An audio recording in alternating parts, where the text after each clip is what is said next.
intro to my newest pattern. This is the Mr. Heckles handbag. It is a larger handbag size or like a small tote. Handles are 18 inches long, so it's perfect to carry in the crook of your arm. If you want shoulder straps, then you'd want to cut them longer than that, maybe 26 inches or so.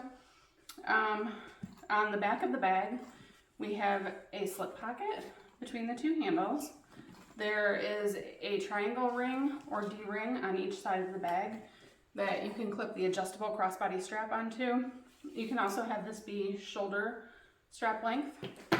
The bottom of the bag is rectangle, so no oval bottom, and the way that it goes in is super easy. The interior is closed with a recessed zipper. We have an interior zipper pocket on one side that has a zipper overlay. And then we have a divided slip pocket on the other side, which has 4 separate sections. 2 of them are wider and 2 of them are more narrow where you could slide pens in easily. So thanks for watching my video. Please let me know what you think about my new layout. I have a different setup in my new house, so let me know if you like it because I don't have anything set in stone yet. Make sure you subscribe to my channel. And also, if you want to join my Facebook group, I will have that linked in the description of the video. Thanks for watching. So this is my first video in my new house. You get a view of my lovely unfinished windows because the contractor never called back. So we're not going to worry about that though right now.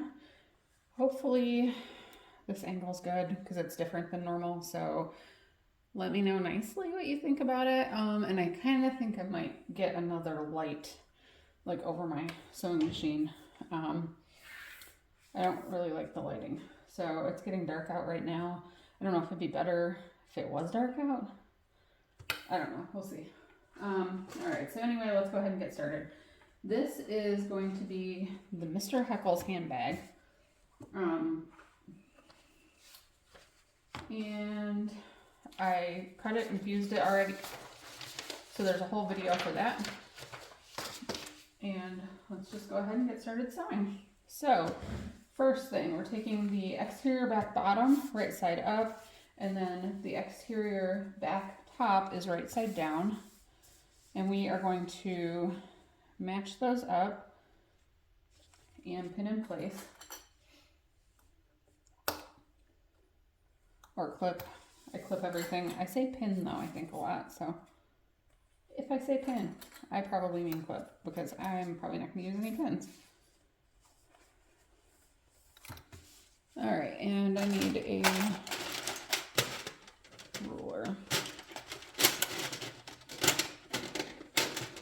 So the other thing is all of my stuff is not really situated yet. Like I've sewn in here 2 things so far.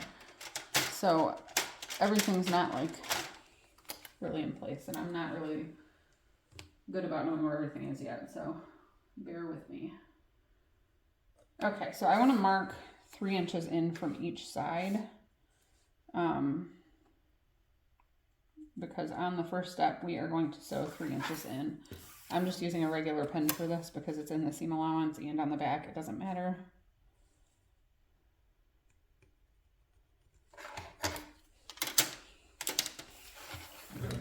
So I'm using a 1/2 inch seam allowance, and I'm going to sew to that line I just marked, and I'm going to make sure I back stitch also. I'm going to use a stitch length of 4, I guess, for my sewing.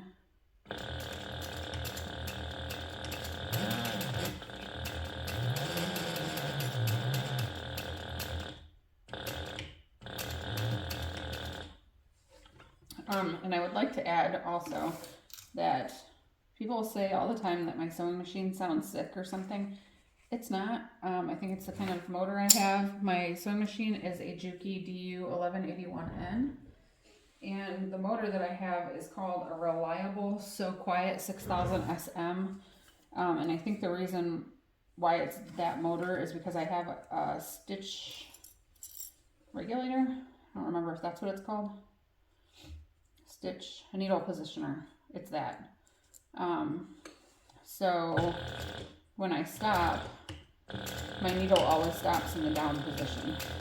You can set it to stop in the up position if that's what you want, but if you see, it always stops in the down position. So, and then I have it set so I can hit the back of the pedal and it lifts it up. That's why my machine sounds like that. It's the type of motor I have. It's not sick. So I just sewed those together 3 inches in from each side using a 1/2 inch seam allowance. Now I'm going to take one of the exterior slip pocket pieces, which is cut out of the lining. I'm going to fold the top of the seam allowance down out of my way. And I'm going to place this, I want to mark the centers actually real quick.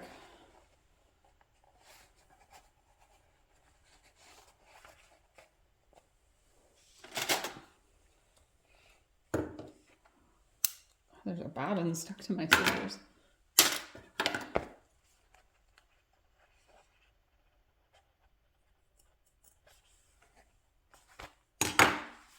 And I'm going to mark the center of this as well. And I'll go ahead and mark the center of the other one too.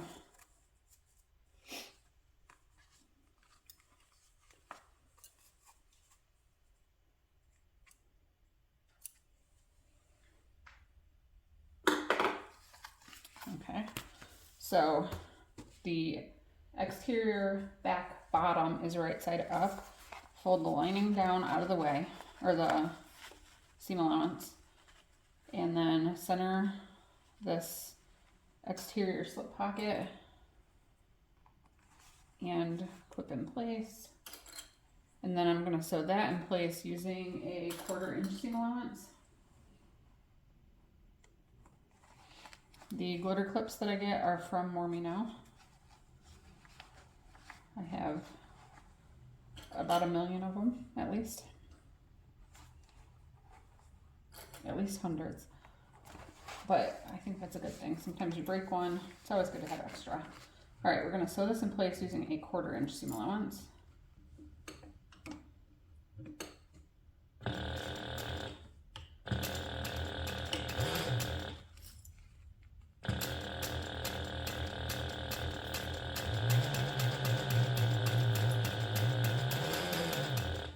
And I'm sewing it only to that part of the seam allowance of the exterior back bottom, and the seam allowance from the exterior back top is folded down.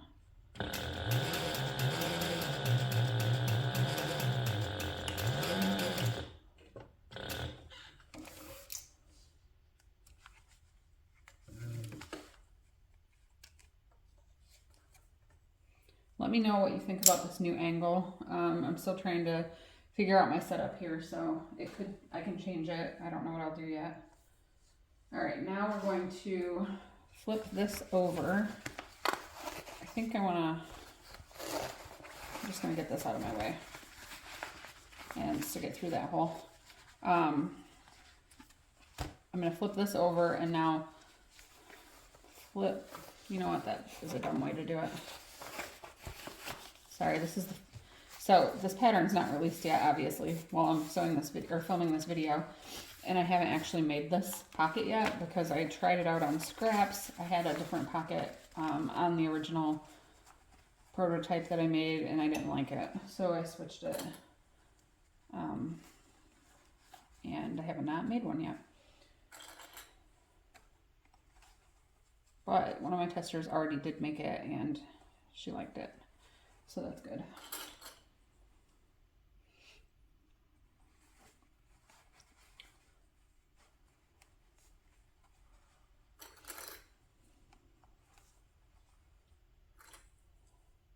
Okay. Again, we're going to use a 1/4 inch seam allowance for this.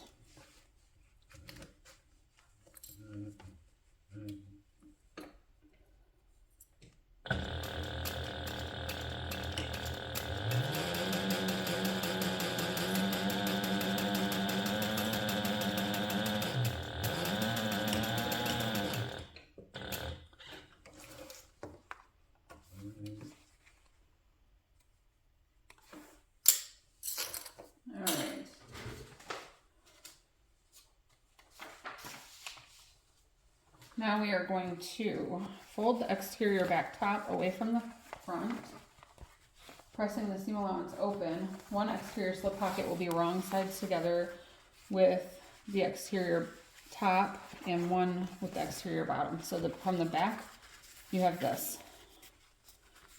You can press this if you want at the iron, or you can just like finger press it. I do have like a seam roller. I don't use it a lot, it's squeaky. And I want to make sure that that lining panel is away from the seam here. Okay, so we have this. Make sure everything stays where it is. We're going to top stitch along both sides of this using a 1/8 inch seam allowance. And for top stitching, I like to use a longer stitch length, 4.5 or 5.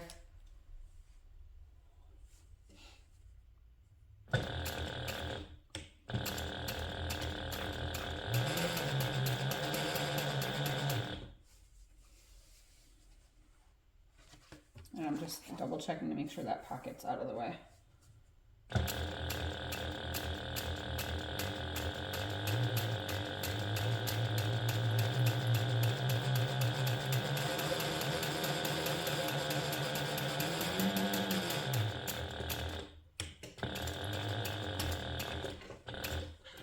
My sewing machine does sound funny. It's unfortunate, but it works well, so it's fine. The snips that I have that you'll see me using are also from More Me Now. The thread that I'm using is Fairy Floss from Wizardry Stitchery.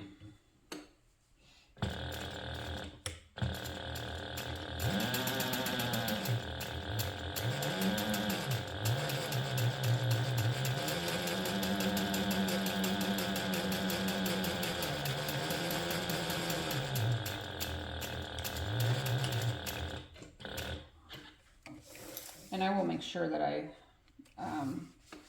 tag everything in the video description, or link to it, I mean. I've been having a hard time with my tension. Keep having to like loosen it. Alright, so now we're going to flip to the back side of this. The one panel is a little bit longer, so I'm going to trim the longer panel to be the same length as the shorter panel. It might be easier to clip it first so that it doesn't move when I lift it up.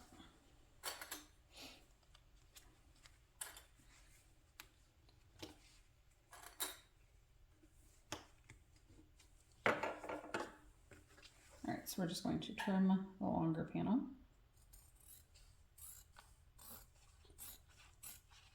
It doesn't need it. Honestly, you don't need to trim it if you don't want to. It's just so that the bottom of the two line up. And then we're going to sew this together using a 1/2 inch seam allowance. We're going to leave the sides open, so you're right now only sewing the bottom of it.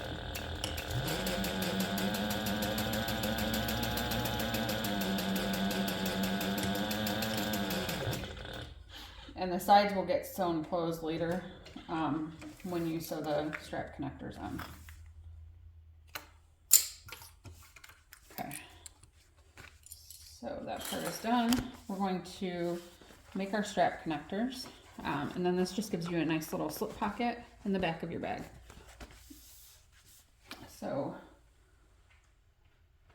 we'll do all 4 strap connectors at once. I need my ruler.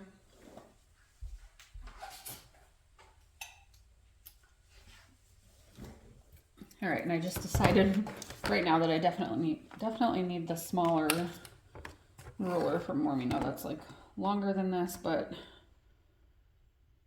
just not as, or no, it's shorter than this one. It's smaller than this, but still long enough that it would work for these type of things. So I'm just drawing a line down the center of the wrong side of each of the handle connectors. So this is 2 inches wide.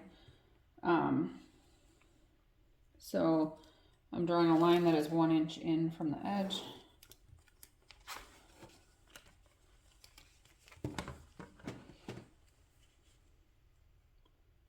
And you can use whatever kind of pen you want for this. Since it's on the back, it doesn't matter.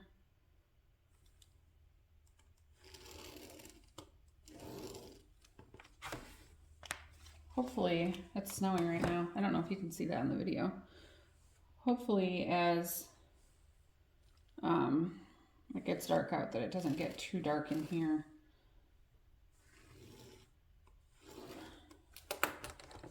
Okay, so we measured all of those lines. Where can I put my ruler? Yeah, I definitely need to get my process down here. All right, I'm going to use 1/2 inch wide double-sided tape down the center of each of these. This isn't absolutely necessary, I just find it helpful. You don't have to use tape for everything. I know that some people don't like it. It can kind of gum up the needle, but I don't notice it causing issue. And I usually just kind of scrape it off with my fingernail. I think some people wipe it off with like alcohol wipes, but it doesn't really cause me problems. I don't know on a domestic machine how that is. I don't think I was really using double-sided tape much when I was sewing on my domestic, so I don't really have any reference to that, sorry. But you also could hold the sides down with clips or something. Or if you're using fabric that is, you would want to interface it if you use quilting cotton with fusible woven. And then you could just press each of the long raw edges into that line with the iron.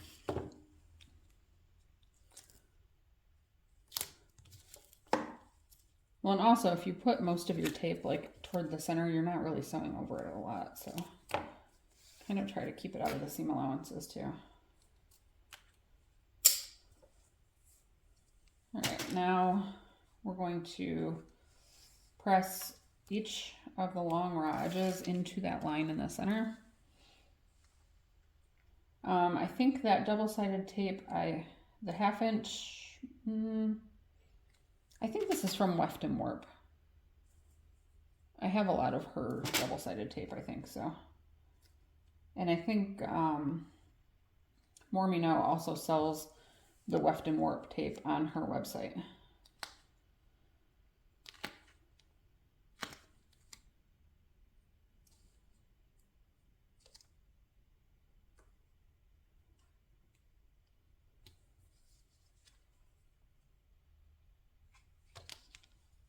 I think some of these parts I might speed up.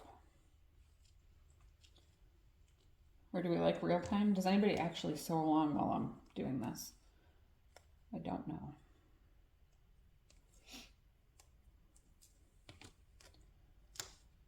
I guess let me know in the comments if you like it where I speed up parts. Would you like it if I already had, you know, 3 of the connectors prepared beforehand so that you're not watching me make all of them? I don't know what people prefer. I'm sure that different people are going to prefer different things, and I just have to do whatever I want. So, but if the majority would like me to just do all of it, then that's what we'll do.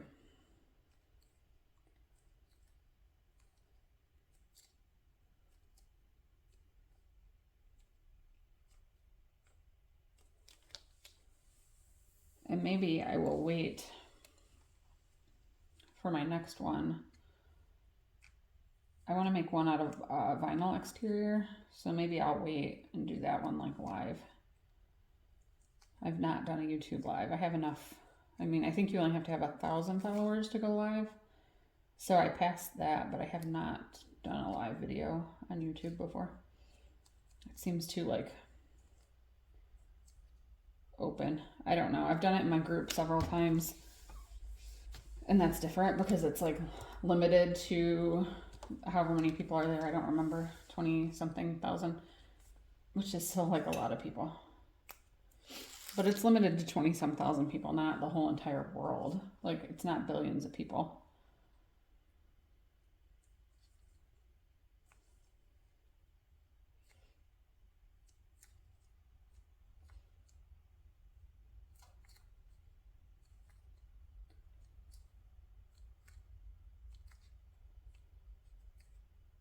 Such a process.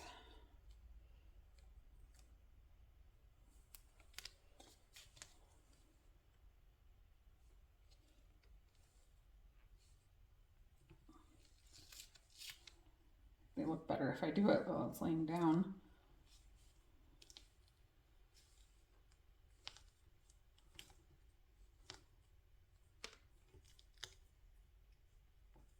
All right.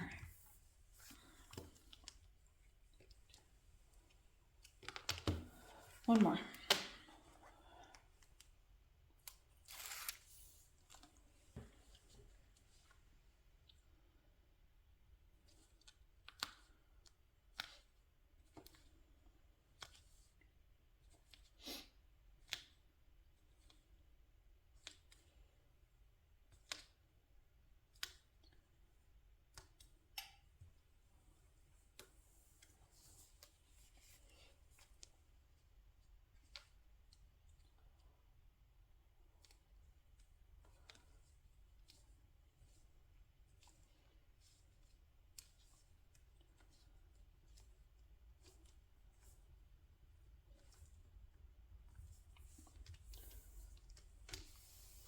All right, so all 4 of those are ready now. We want to fold the top edge down 1.5 inches. So what I'm going to do, I'm going to double that. So 3 inches down, I want to draw a line. And then when I fold the top down to that line, that's 1.5 inches.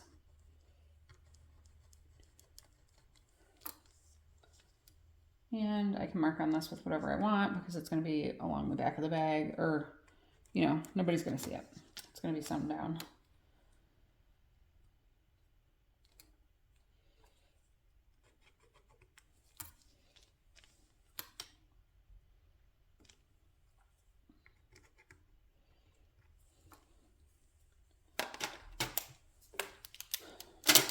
Okay, I'm just going to take a small piece of tape .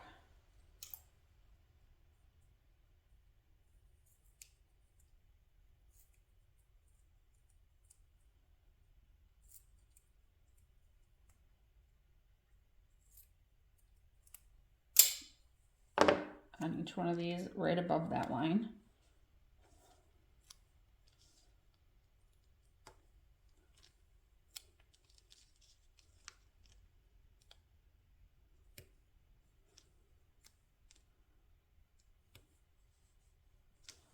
Okay, and then my hardware, I'm using gunmetal for this.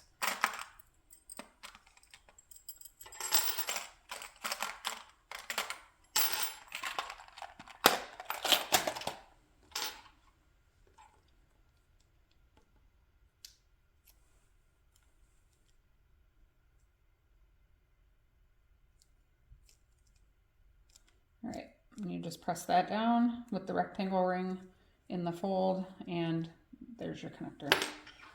We'll do all 4 of them.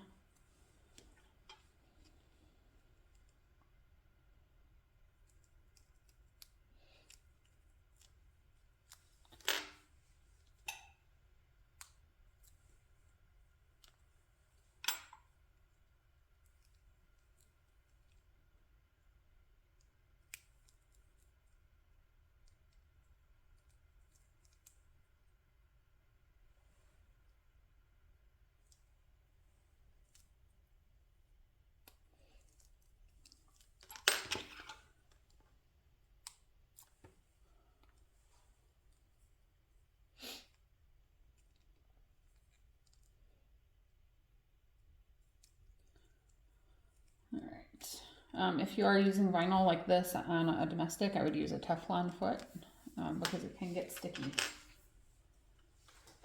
It will stick to a regular foot. All right, so now we are going to measure and mark the center.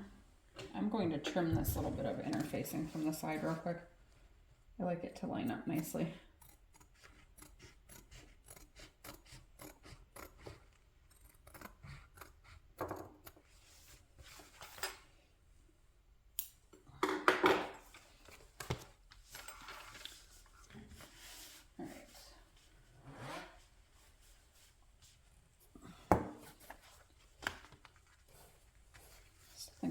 I think this would lay better if I did actually iron it.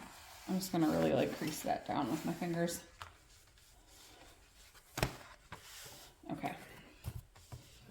So I want to find the center and then measure 2.5 inches from the center. So we're going to find the center like this.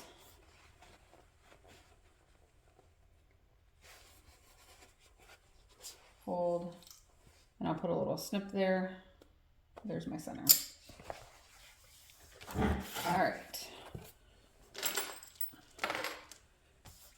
And then it surely doesn't show up very well. All right, and then I want to measure 2.5 inches over from that mark. And I want to make sure that my ruler is very straight.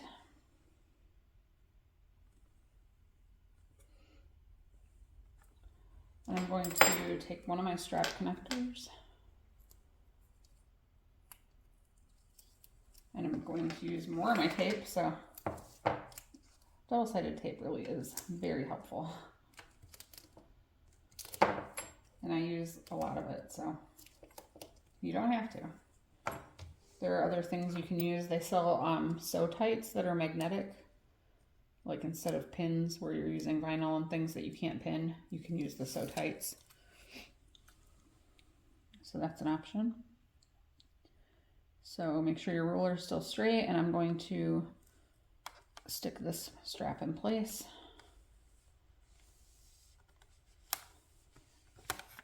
All right, and then 2.5 inches over from the center to the other side.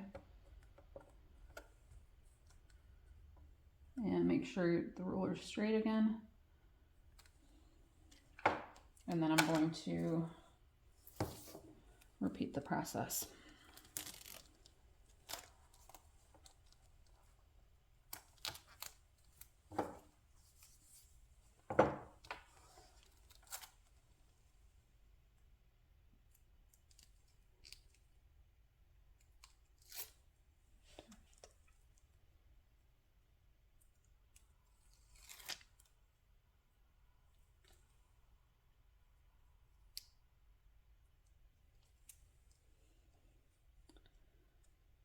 All right, you could also mark your lines with like a erasable chalk pencil or something. I like to do this so that way I don't have to worry about erasing anything.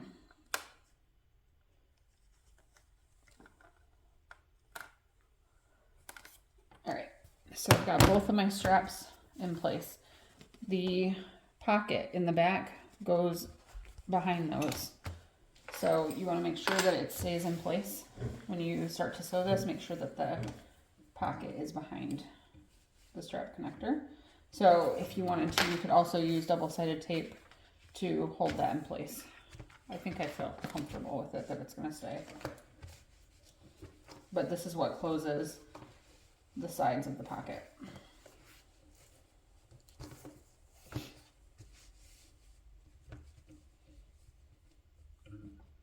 All right, and then we're top stitching this using a 1/8 inch seam allowance again.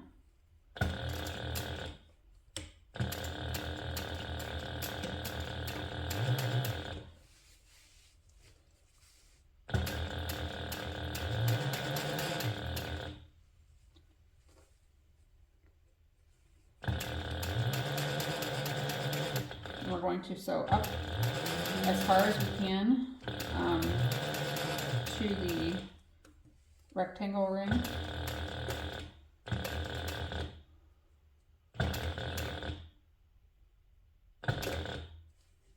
And then when we get there, pivot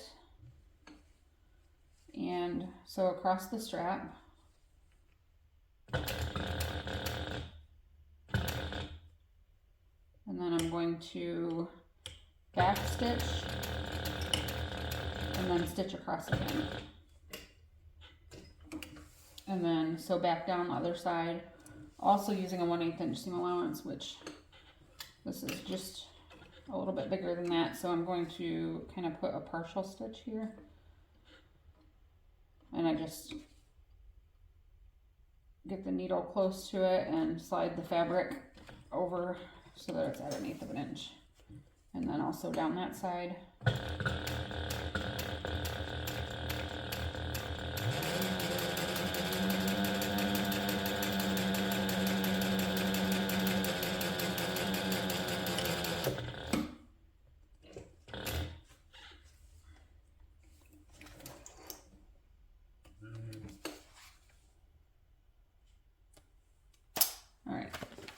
So there you can see it sewed the pocket shut. I left extra here so that we can make sure it's getting caught.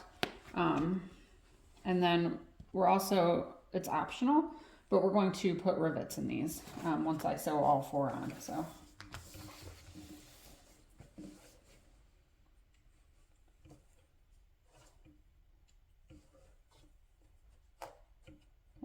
You always want to hold your strings when you start sewing, so that nothing gets sucked up into the bottom of the machine. It can suck your fabric or nest the threads there. So it's important to hold those tails.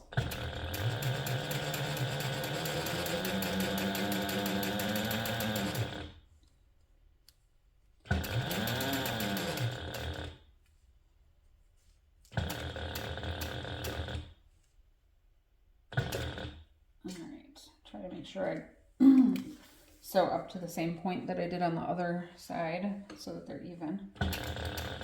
Stitch across and then back stitch and then come back again. And I try when I do that to make sure I'm sewing in the same holes so that it looks nice and tidy and so that you're not perforating your vinyl. If you back stitch across vinyl or leather multiple times, you can perforate it, causing it to rip. And once it tears, I mean, you can't really fix that. It wouldn't happen until you're using it. When it's got the stress of the weight of the bag pulling on that weakened point from sewing across it multiple times.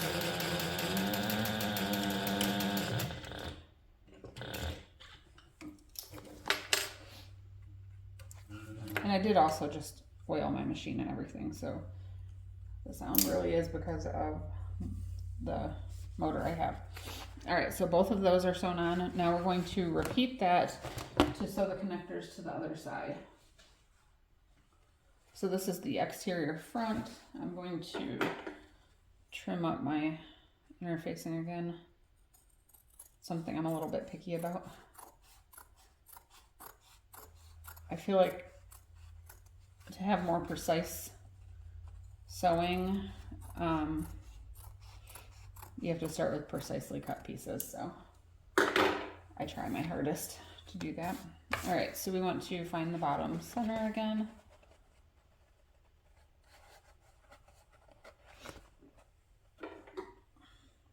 I have to figure out what I'm making for dinner tonight, and I have no food. I tried to place an order at Kroger the other day and they canceled it, which I found out after I sat there to pick it up for half an hour. Somebody came out and told me it was canceled, so surprise. So I kind of don't have anything to eat and I'm gonna have to go to the store, but I was not wanting to go out in the snow. It's not my favorite. I am very ready for summer.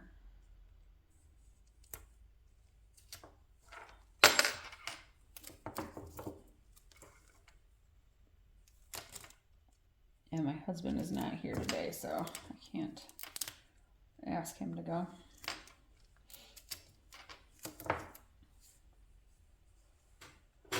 All right. So same process. We're going to lay the ruler here and measure 2.5 inches over. Make sure we're straight. Okay. And then remove the tape, the paper, remove the paper off the tape.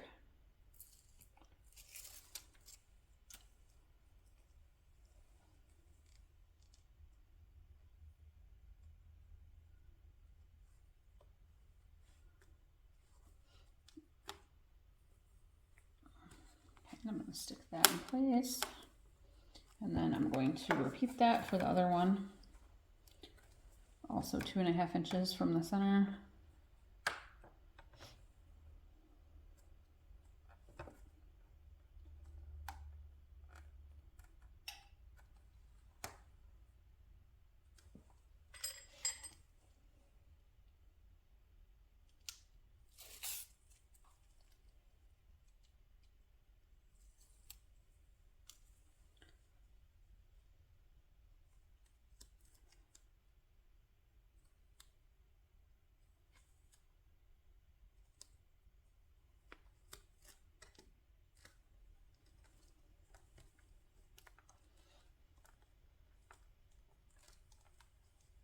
All right, so that's sewn on.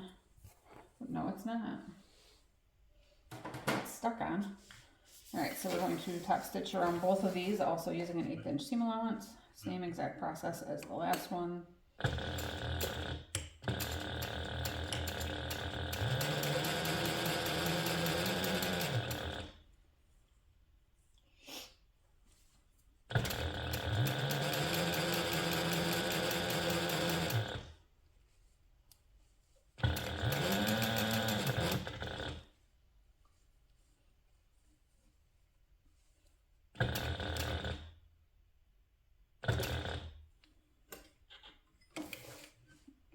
Oh, my foot fell off.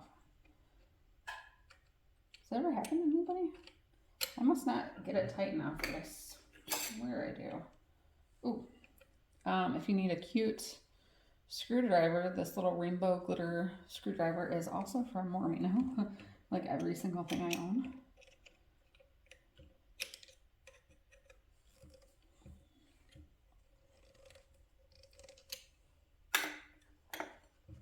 All right.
Going to singe all of my threads real quick.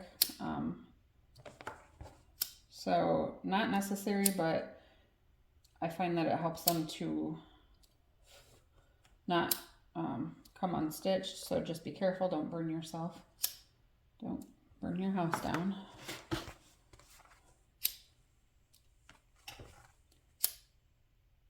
It's just real quick and it just kind of melts the end.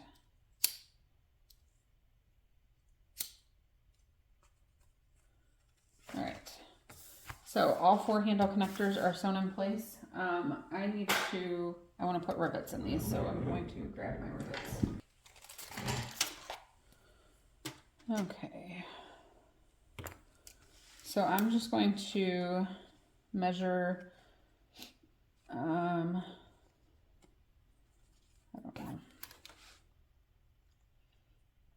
I guess like an inch down from the top and then centered and make a dot.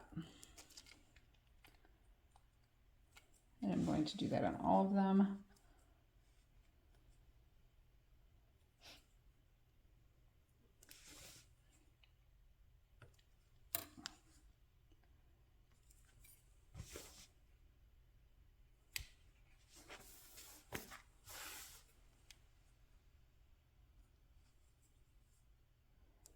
A lot of times I just kind of eyeball this, so it's a little awkward to measure over the connector.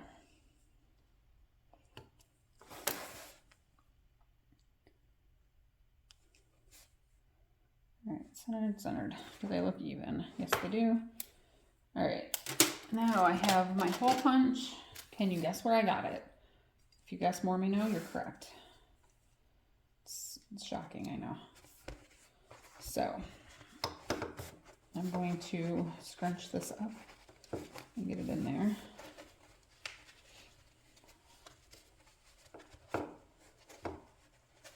I never bought like hole punch dies for my rivet press, and I need to just get a new press. I would like to get a Cam Snaps one. My rivet press is from Gold Star Tool, which I know like a ton of people have had issues with, so I don't recommend them. But it still works, so like I couldn't just throw it away. But someday I will upgrade, and especially because Cam Snaps has like pink ones, and I like pretty tools. Okay, 2 holes, and the other 2. Hopefully by my next video, these windows are finished, and I have curtains. I feel like that would help it be a little warmer in here too. So if you watched my cutting video, I kind of talked about it. My sewing room used to be a garage, like a 2-car attached garage. The people who owned this house before us built it, and they closed the garage off for what reason, I don't know, but it wasn't finished. So we had a guy come in and do drywall work and kind of build some walls around where the furnace was and stuff, so that that's not in my room. So I have like a little closet there now, a utility closet, I guess. And he was supposed to come back. I didn't pay him or anything for it yet, but he was supposed to come back to do the windows, and I haven't heard from him. So I think we're just going to do it ourselves. My husband is capable. I just thought if we can just pay somebody and have him do less work. We're doing like tons of renovations all over the whole house, so I was trying to have there be one less thing, but apparently that won't be the case.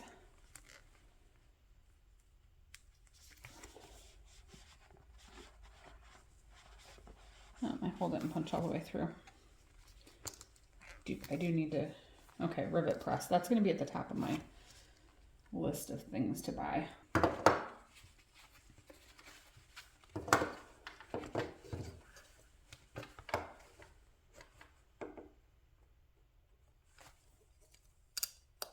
Okay, got it that time.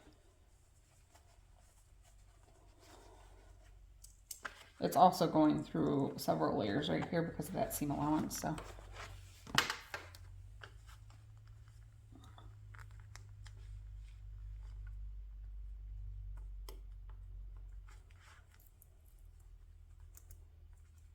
So do you notice the quiet? So nice.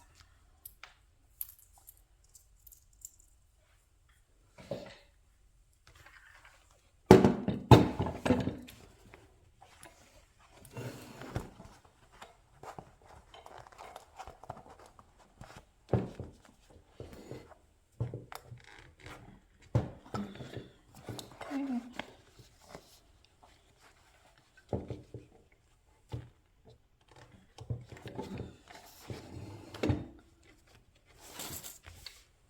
I feel like adding the rivets really just kind of takes it up a notch. So if you are able, you don't even have to have a rivet press. I started out with like a little rivet setting tool. It's like a little circular metal plate, I guess. I don't know what it's called.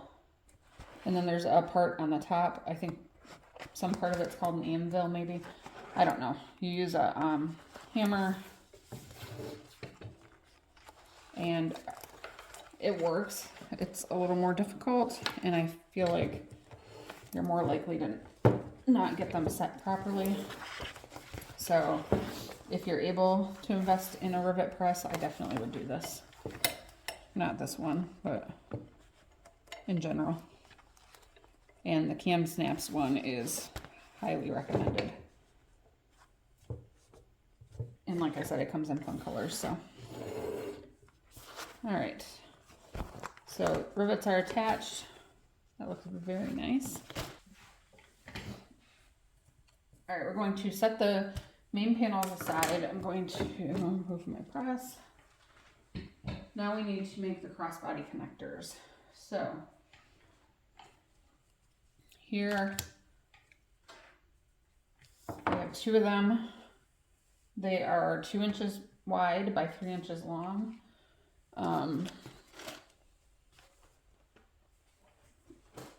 And I need to mark the centers lengthwise.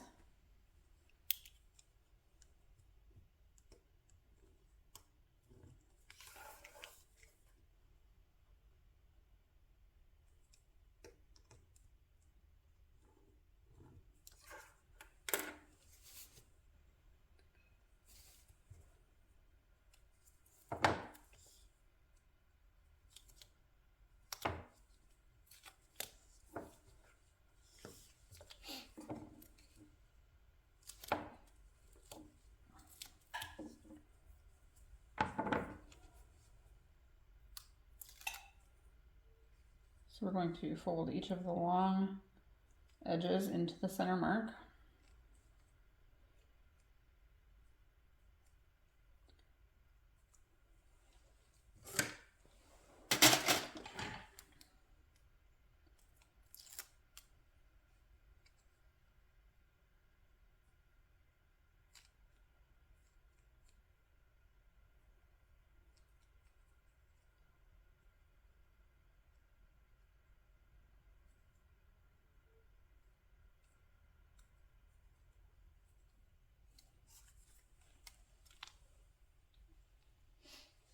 All right, now we're going to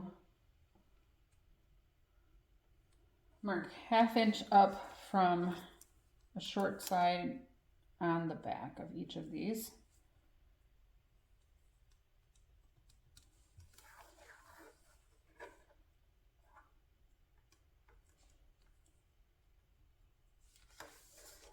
All right, and we need rectangle rings or triangle rings. So I have triangle rings. All of the hardware I'm using today is also from Mormino, I think including those rivets. So these are going to get slid on, and you're going to fold the edge down to where that line is marked. The reason that we're doing that and not folding it all the way down to meet is because it's so bulky then behind the connector on the side. All right, and I'm using 1/4 inch tape for this. I just have a lot of tape, I guess. So, like I said, I use it a lot, and I think the 1/4 inch might have came from, let me think, Wawak. I think that's how you pronounce it. Wawak. Wawak. I don't know. You know where I got it. Okay.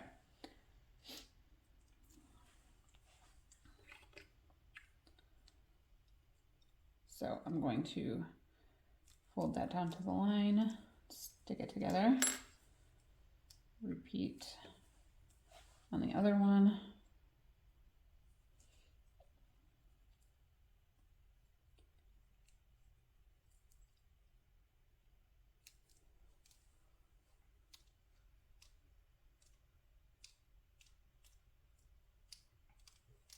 All right, now we want to find the side panels.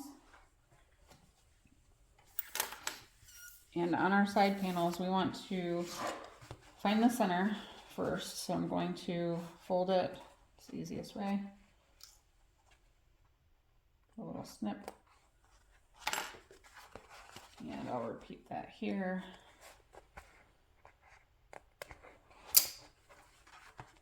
All right, and then I'm also going to mark that center just because it's hard to see.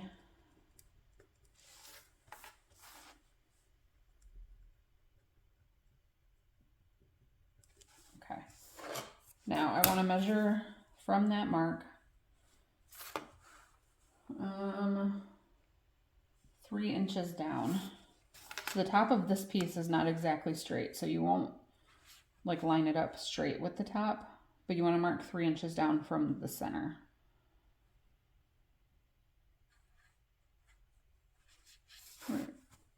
Okay, now I was going to mark from the wrong.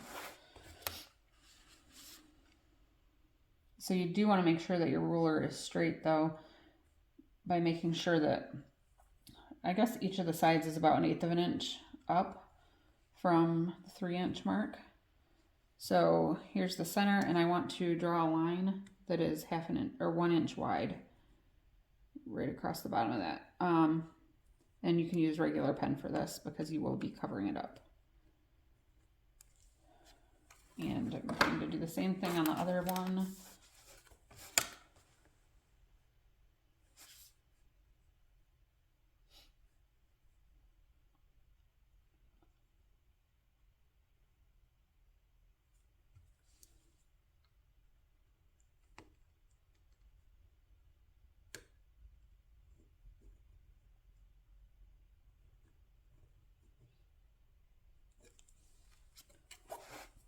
All right. Now on the back of these, I will use my 1/2 inch tape to stick a piece to hold them onto the side panels. Exterior side panels, I think they're called. And I don't want to stick it up too far because I don't want the tape part to stick out, you know. So I kind of leave it, I don't know, 3/4 of an inch or so away from the top.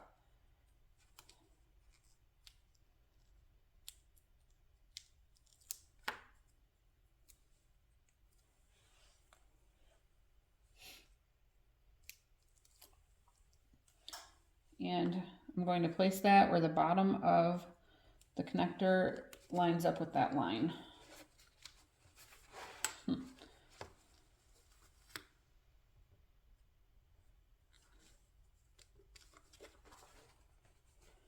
There's a skull head right through the side of the, or through the hole.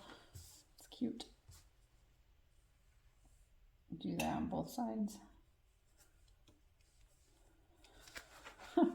That's so funny. Okay. All right, now we're going to sew this on using a box. We're going to sew a box. A 1 inch box. Okay, so I sew this box kind of over that. So it's gonna, part of the line is going to go on top of here and part is on the bottom.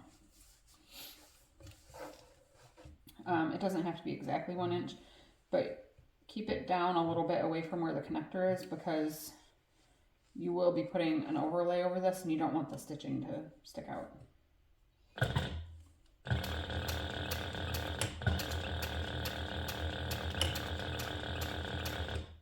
And you could mark it out if you wanted to. No, but I don't.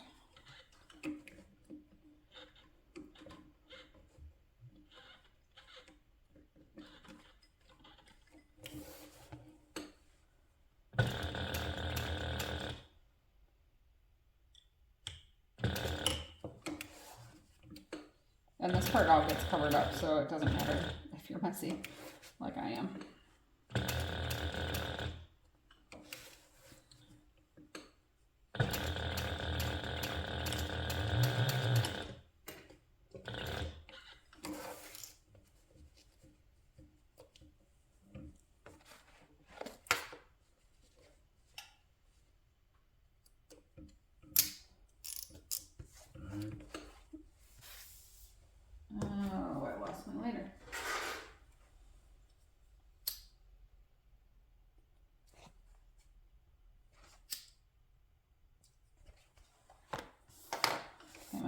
that on this one.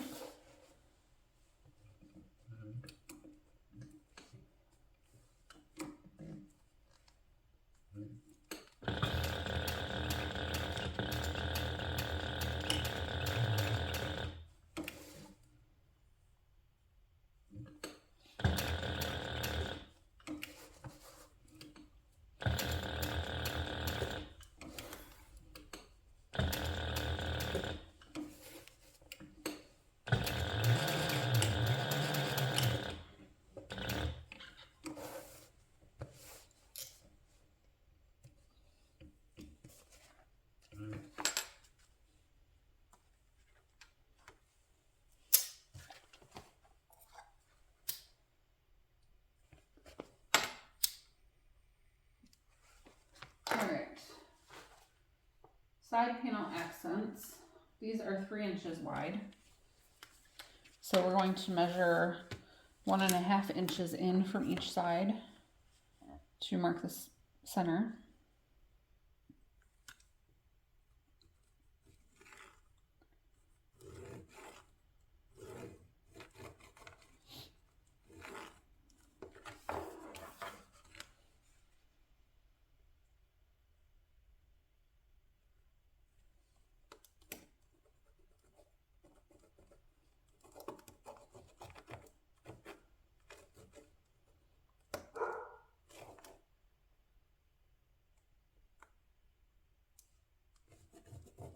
Why is my dog barking?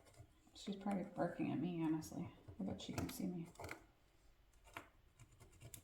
out of my window since I don't have any curtains and the door is visible from here. Okay, so more tape.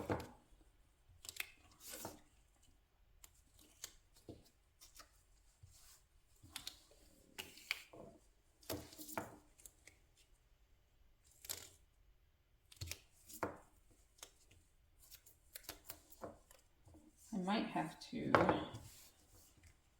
stop for a little bit to go figure out dinner.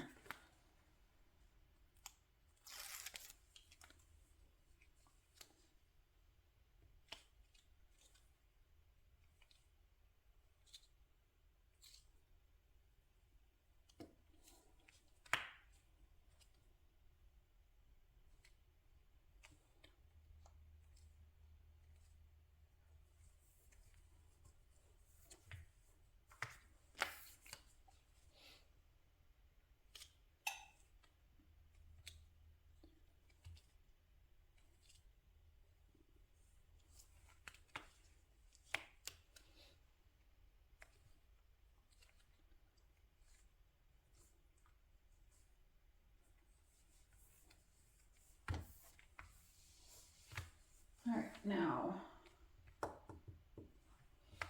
I'm going to put some tape down the center of the back of this side panel accent piece.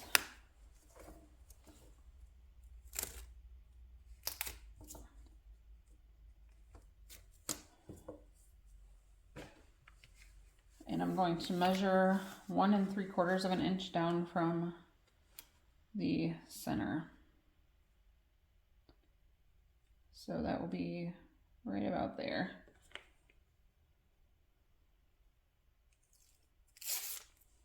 And I'm going to place this on and then I'll make sure that it's straight also.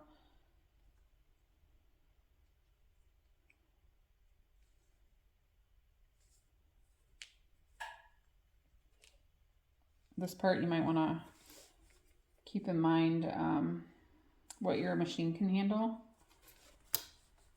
because part of this is a little bit thick on the side. And I'm going to sew this on using a 1/8 inch seam allowance.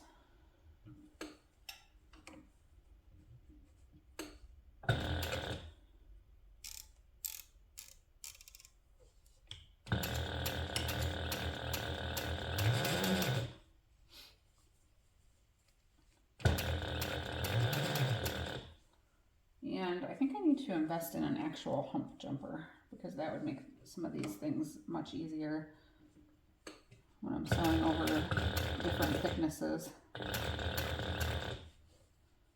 And then I end up sewing into this piece of leather like every time.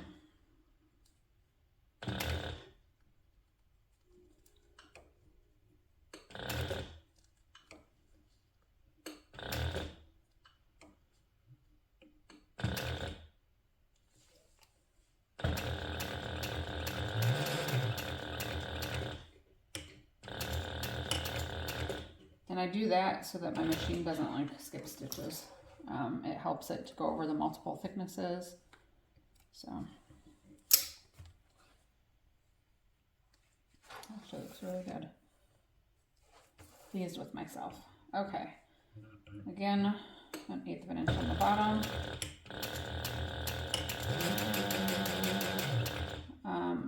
It's not as thick here because of the way that we put the connector on, so I don't need to use anything.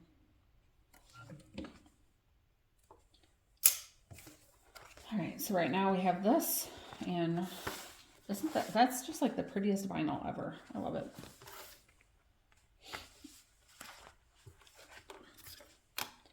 And again, 1 3/4 of an inch down from the center.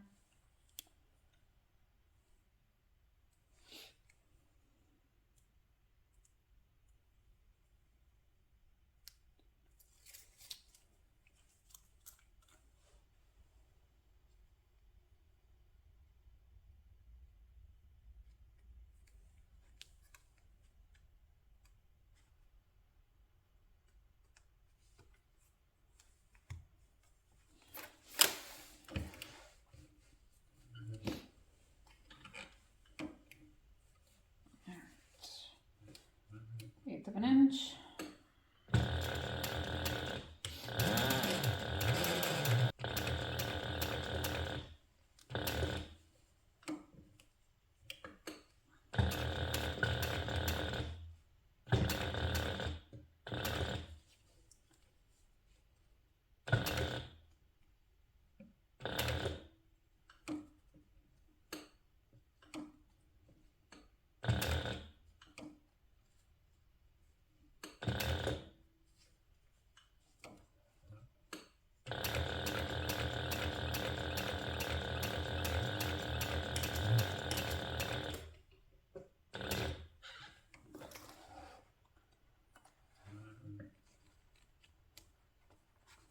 Oh, I did hit that leather a little bit right there. There's like a little tiny leather fuzz stuck under the thread. Nobody's gonna know, except for every person that watched this video. How many people watch the whole video though?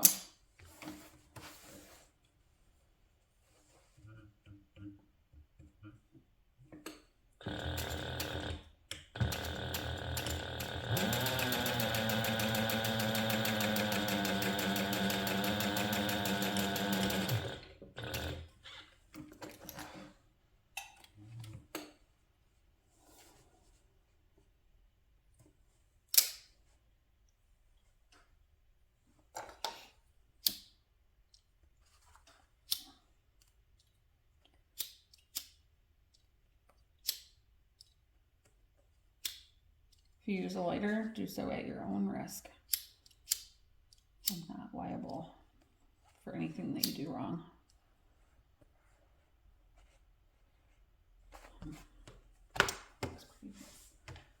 All right, next up. All right, we're gonna get the exterior assembled. So I want to take the exterior back.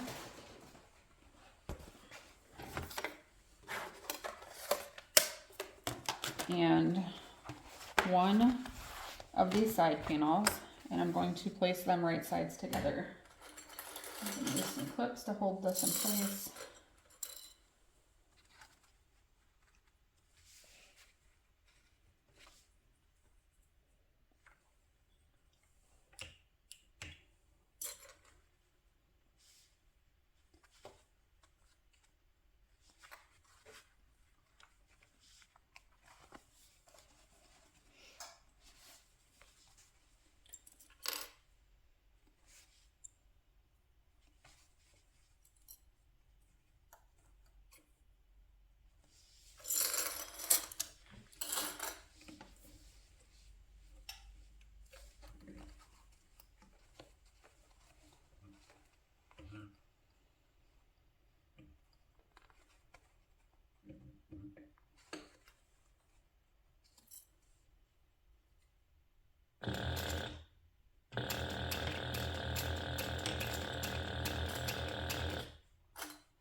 using a 1/2 inch seam allowance to sew this together.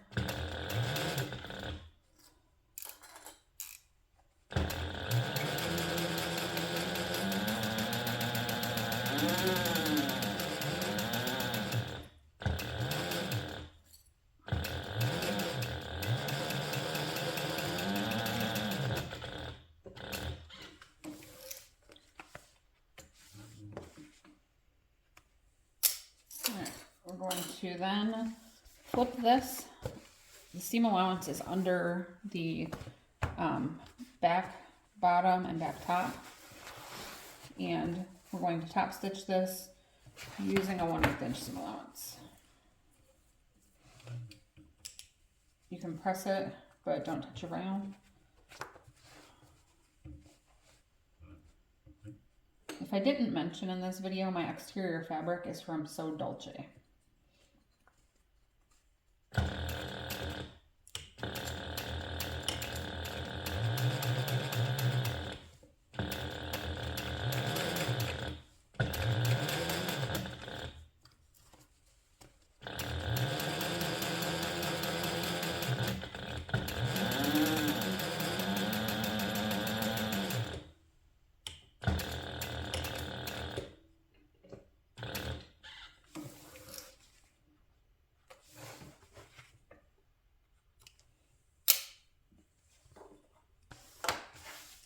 All right, how pretty.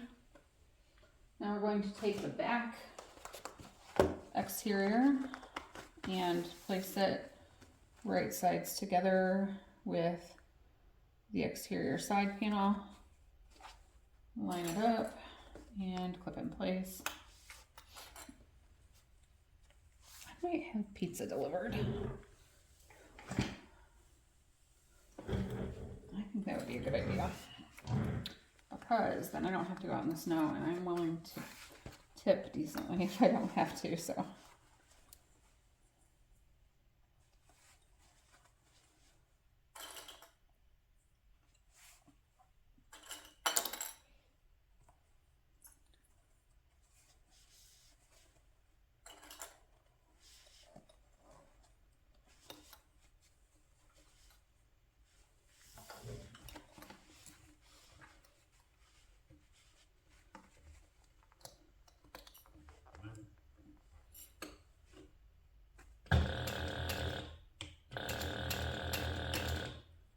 Switch my stitch length back. I like to use 4 for sewing and then 5 for top stitching.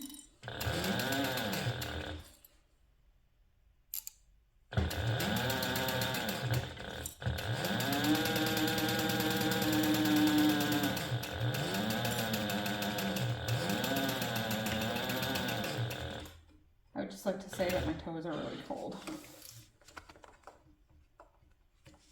Can winter be done now? Please. All right, we're going to top stitch this also through the main panel, the front main, 1/8 inch seam allowance. It kind of naturally goes that way because of the vinyl being in the seam from the side panel.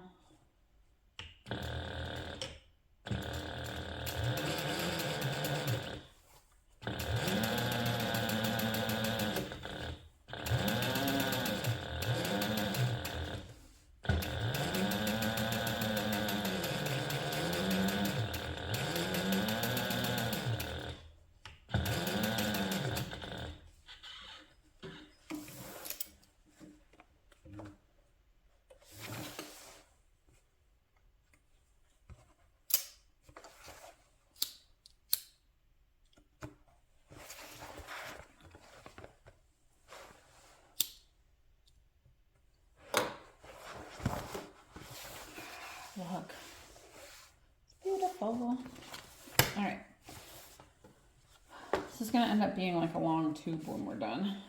Well, it won't be long anymore then, because it'll be a tube. Right now it's gonna be a long line of panels.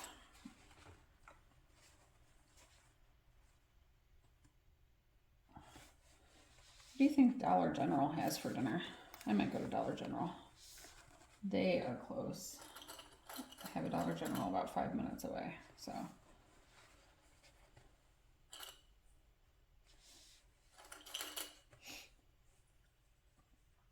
And I might drag my kid along.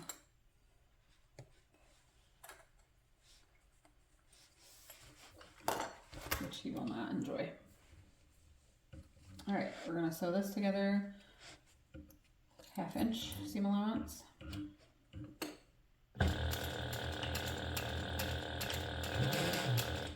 And do you see how the Decoville heavy, or the Decoville light is outside of the seam allowance? You're not sewing right next to it. I made it a little bit smaller than I usually would, just because I find if you're not exactly centered, then you do sew through it, and it makes the seams lay funny, and this is really working out well.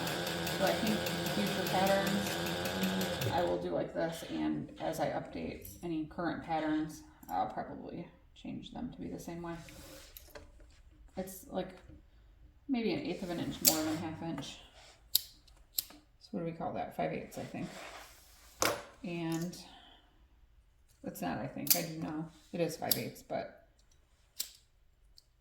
I think that that's a good amount. All right, one more top stitch here.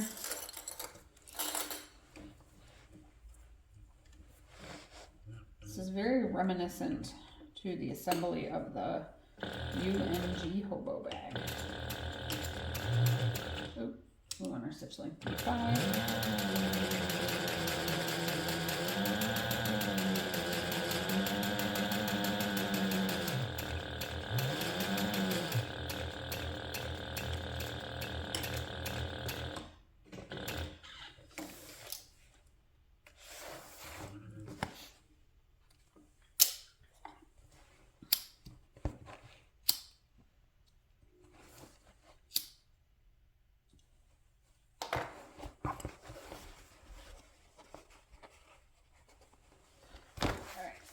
Last one. Do you hear the train? There's one not that often. And it's very far away, actually, but it's pretty wide open out here, so you can hear it for a ways. And everything's so quiet. I'm surrounded by woods and farm fields, so.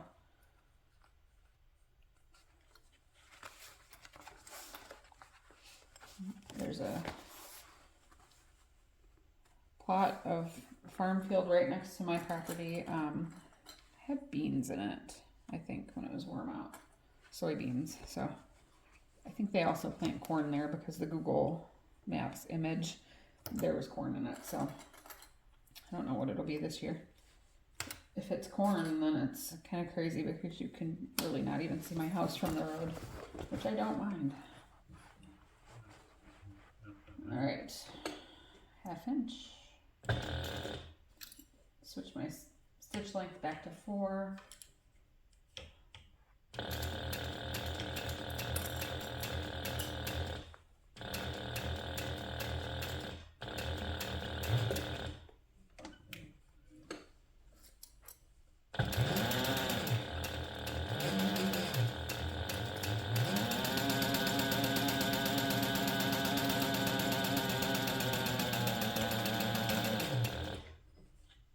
All right, and then this one is probably the most difficult of the top stitches because you have a tube here now. So you're kind of going to be sewing inside of this tube.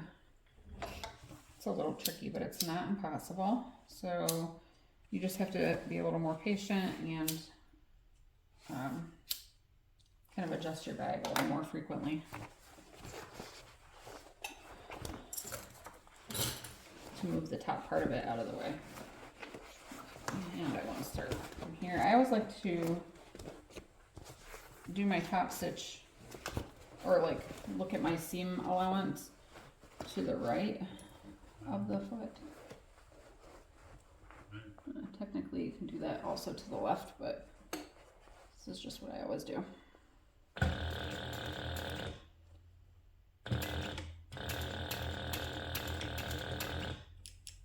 You know what Dollar General does have, I bet, is frozen pizza.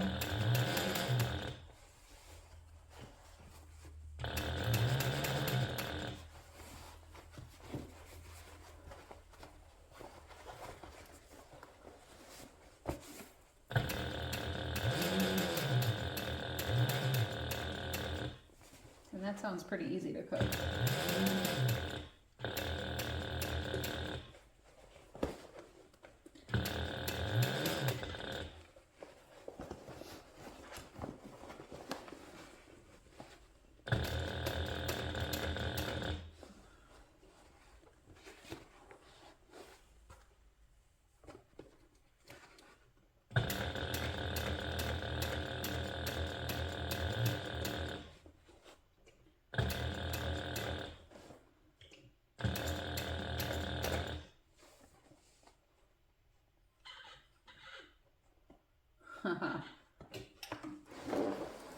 You're gonna laugh at me.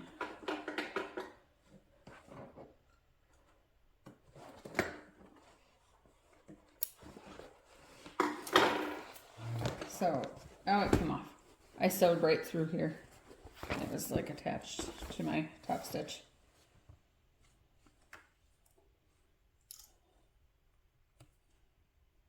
All right. We'll finish the exterior. I'll take a break for dinner and then come back and finish the lining. It's coming together nicely though. This fabric kind of shreds a little bit more than I would like.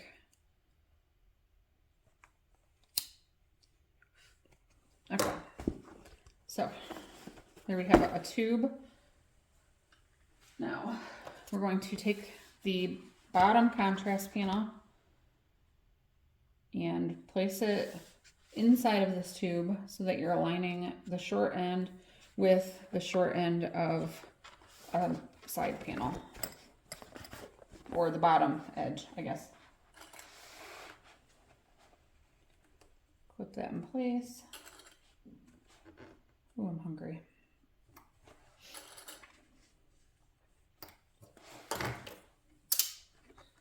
And I'm going to sew this together using a 1/2 inch seam allowance and my stitch length of 4.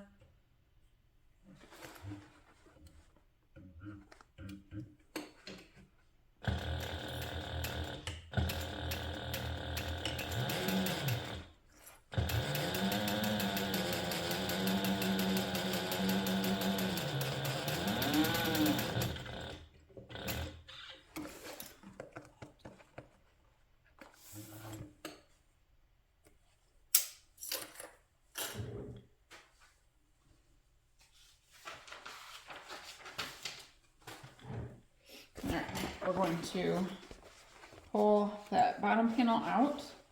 So it's like this, and we're going to top stitch through the side panel. The seam allowance is behind the side panel. And we're using an 1/8 of an inch seam allowance here.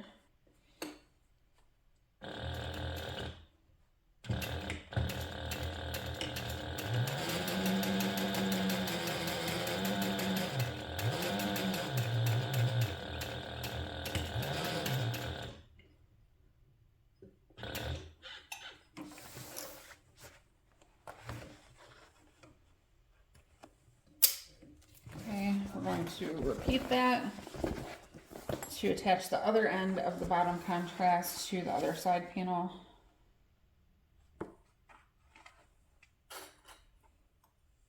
First side's always the easiest, huh? Top stitching this side is also going to be a little more difficult because you're kind of inside of this. All right, and then we're going to sew this together with a 1/2 inch seam allowance again.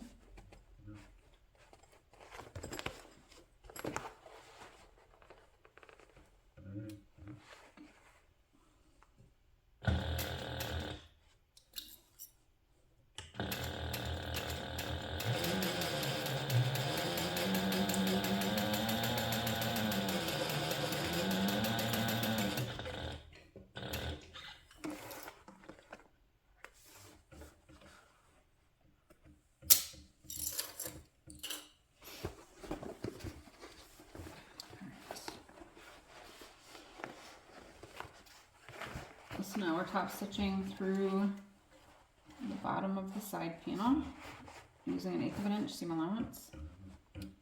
It's just a little bit tricky, but it's not impossible.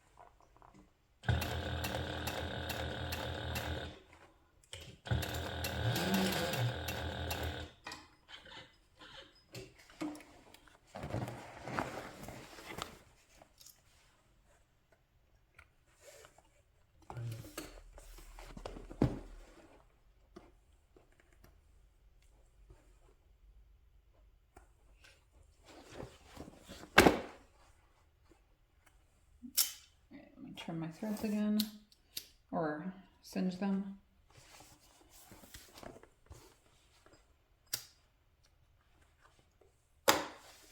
Alright, now this part is like making a boxed bottom, but only you're boxing the side instead of the corner, or yeah, you're boxing the main panel, the front and the back, instead of the side panel like you would normally.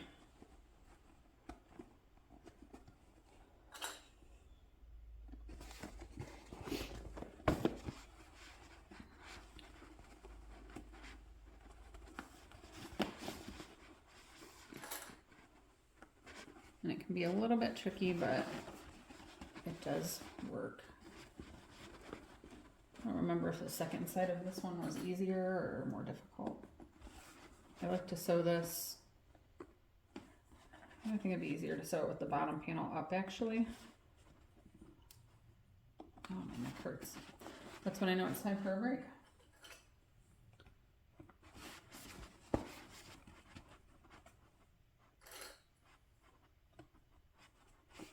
And because my kids are probably starving.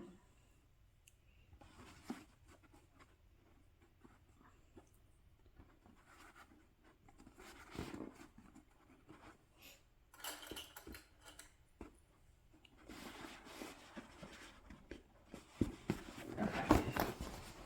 So this is all put together here. And I'm just going to sew that together using a 1/2 inch seam allowance. And my shorter stitch length of 4.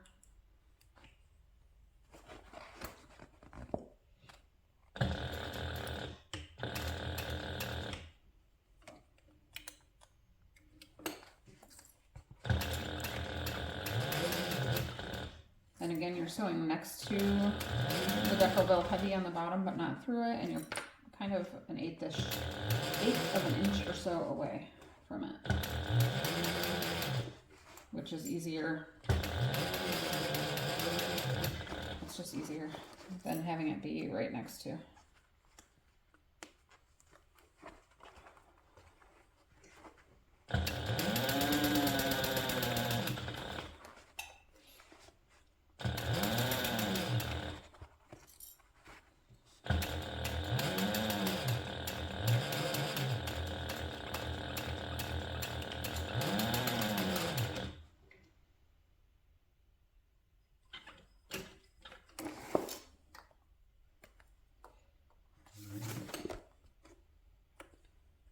And I'm not going to trim the seam allowance, but I am going to trim just this little corner off here.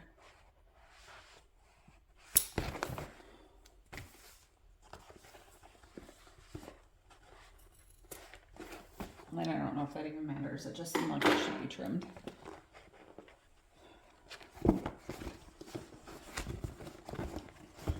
Alright, and then we're going to repeat this on the other side.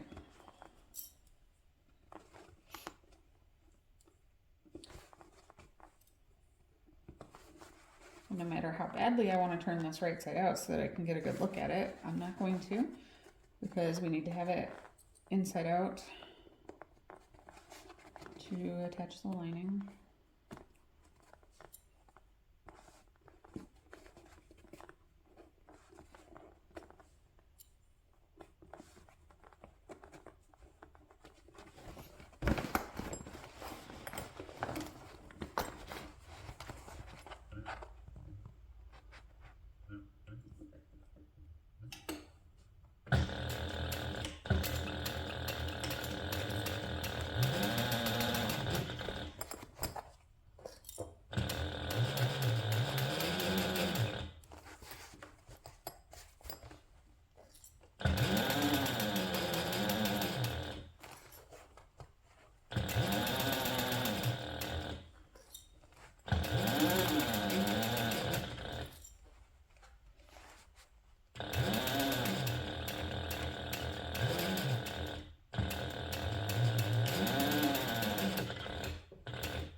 from those little corners.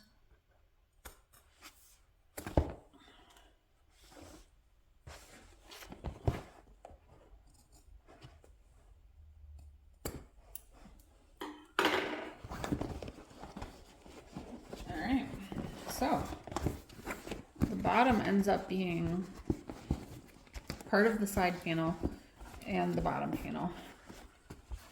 You can see inside there how that is. So I'm enjoying it. All right, I'm gonna break for dinner.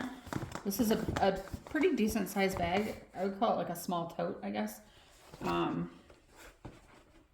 It's not like a whole tote bag, but it's bigger than a normal purse that I would carry. So, all right, I'm gonna go eat dinner and then we'll come back and sew the lining and then finish the bag.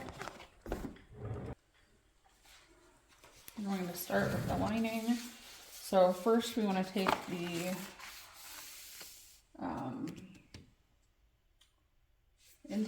two interior slip pocket pieces and place them right sides together. And just going to place a few clips on here.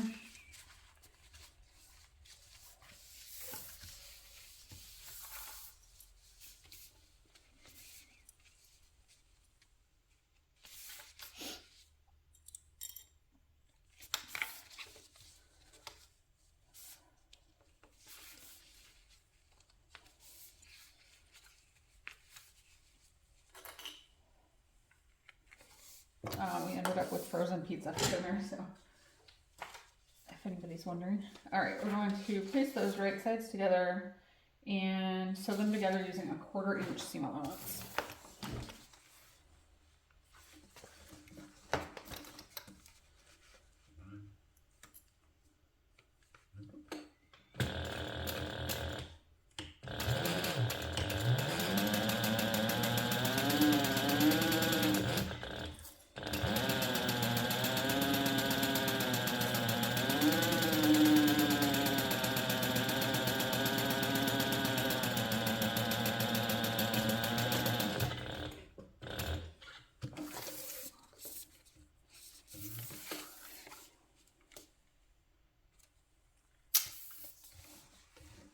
And this side. So we're leaving the two ends open because we are going to turn this right side out. And then the sides of it are going to kind of go off the side of the lining.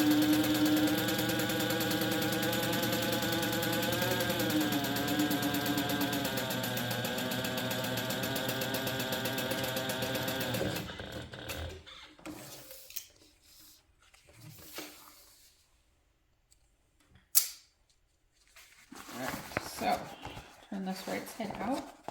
Okay, that's much better. So I'm going to top stitch this using a 1/8 inch seam allowance. And I'm only top stitching one of the long edges.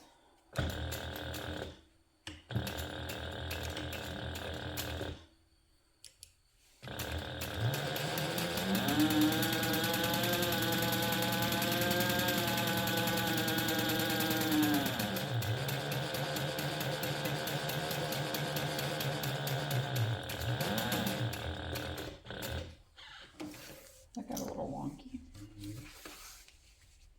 Nobody will know. All right, now we're going to take one of our lining main panels and place this interior slip pocket.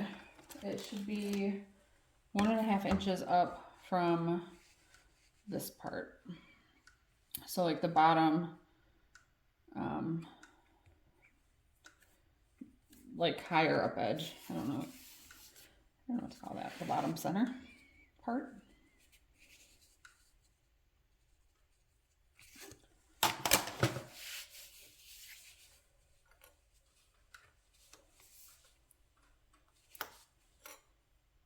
This is more pink than my normal, and especially like baby pink. All right, now I'm going to baste it in place using an 1/8 inch seam allowance. The edges of this will be in the seam allowance at the end, so it doesn't matter that it doesn't perfectly reach the edge.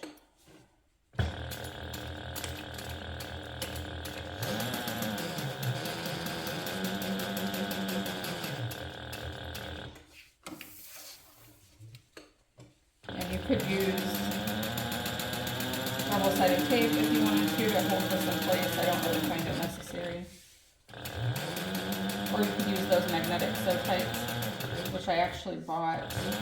My friend Cindy recommended to me, instead of buying the sew tights, to first try out magnetic name plates, name badge holders or something like that. Magnetic name tags. I don't know, I got them off of Amazon and they were significantly cheaper, but I don't know how well they'll work yet, so this would have been a good time to try that. But they're not even in here.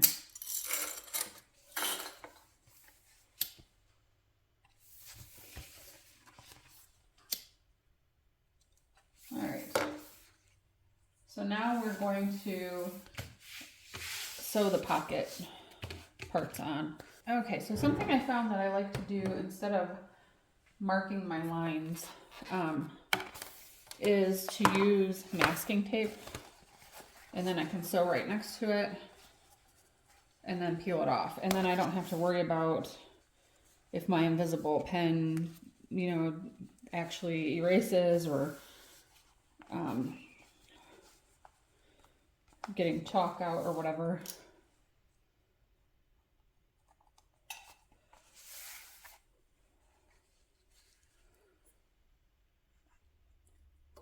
And also, this tape is 1 inch wide. So if you were doing something where you needed 1 inch lines marked out, masking tape could be helpful for that. So first I mark the centers, and I'm just going to put my ruler on here, centered.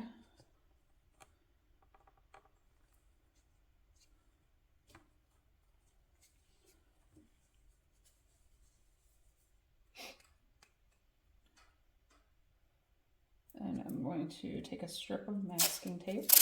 I just have to make sure that I sew like on the correct side of it. So I'm going to place that there. And I just need to make sure that I sew on this side of it. And then we want another piece 6 inches away on both sides. I'm going to actually measure 5 inches away here. Wait, let me think. Yes, 5 inches away because my tape is 1 inch wide. And then I can place it down so I sew on the same side of the tape on all of the things so I don't get confused and do it wrong. So I'm actually going to be sewing to this side of the tape. And then I'll do the whole 6 inches here.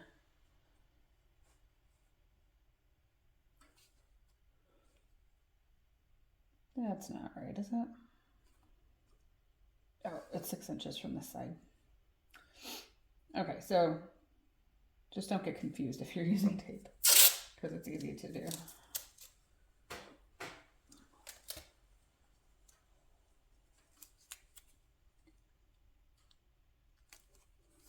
All right. So we got all of that marked. I'm going to sew along the side of the tape. It doesn't matter if you start, I guess, at the bottom or the top.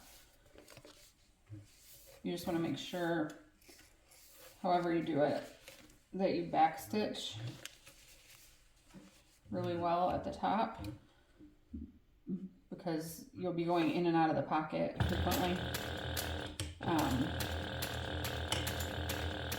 And you want to make sure that it's secured and your stitches don't pull out.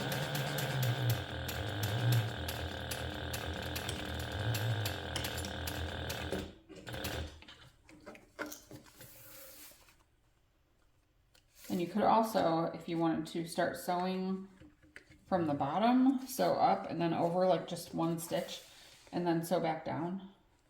And then you create like a little rectangle that adds more security to your stitches.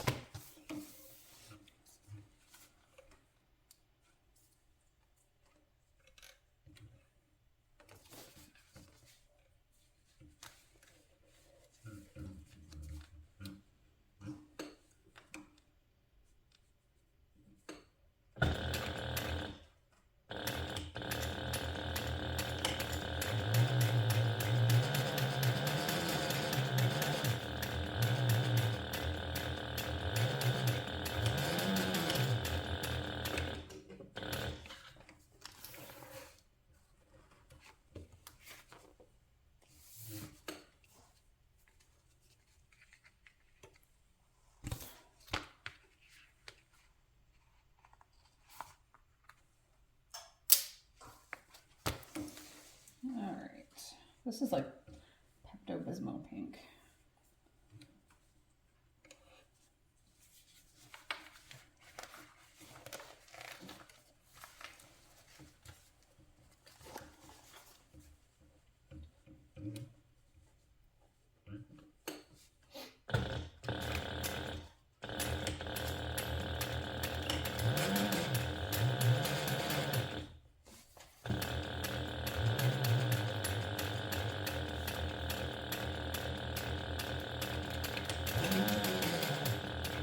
I feel like my bobbin thread is going to run out at any time now. One bobbin so far the whole time. And I already started using this bobbin on another bag, so it's not even, it wasn't even a fresh bobbin. And then you just peel the tape off and you don't have to worry about any chalk. And if you do sew through the tape, it doesn't stick to your needle and you can still just peel it away. It kind of perforates and peels off. What made me start, I guess, doing this for sewing is that when I do embroidery, I like to not hoop my fabric a lot of the time. I'll only hoop the stabilizer and then I like tape my fabric down using masking tape or painter's tape. So that's why I keep it in my sewing room. All right, so that's the one side. Do I want to put my name tag here? I forgot to put like my Sincerely Jen name tag, and I don't know if I want to put it, I usually put it on the side of the zipper pocket. I think I will still. Okay, so next up we're going to sew on the other lining panel our overlay. So I want to use some tape for this, and I'm going to use 1/8 inch wide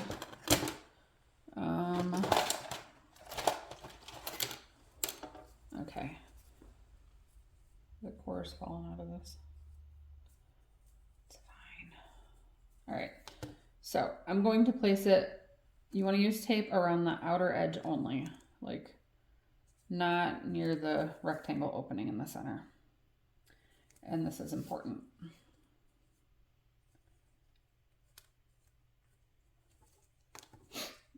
So, and this is 1/8 inch wide tape, and that's definitely what I would recommend is 1/8 inch wide for this. Other alternatives to secure it in place while you can sew it. You can't really pin it. You could try the magnetic way. You could try like a glue stick or something, but you do need to be able to lift up the edge, or you're gonna cut the, you'll see. See. And I don't usually tape all the way around, so I don't know what I'm doing, but we're taping all the way around this time. I'm not doing that down here. Just, I'm gonna put one at the end and that's it. Okay. So let's go ahead and peel the paper off of our tape. This tape is also from Weft and Warp Co. Weft and Warp Co.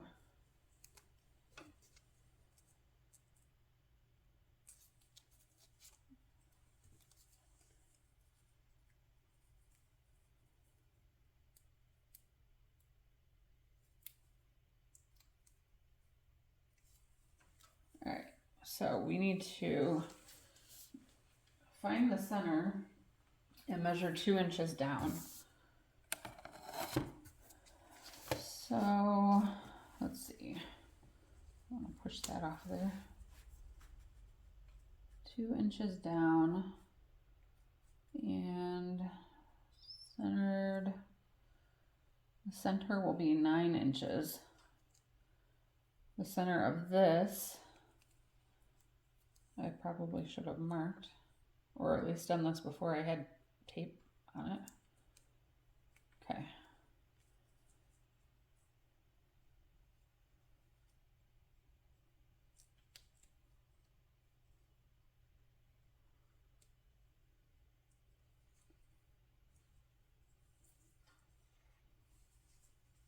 All right, so that's all in place.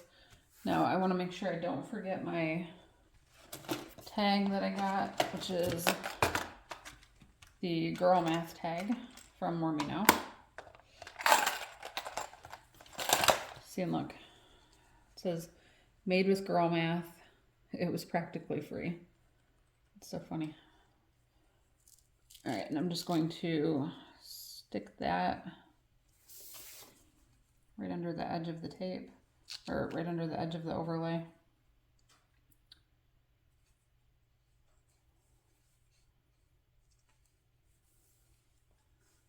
All right, and then just make sure that your overlay is stuck down nice and straight, that the box, the opening of the box is nice and straight, which should be 1/2 inch wide.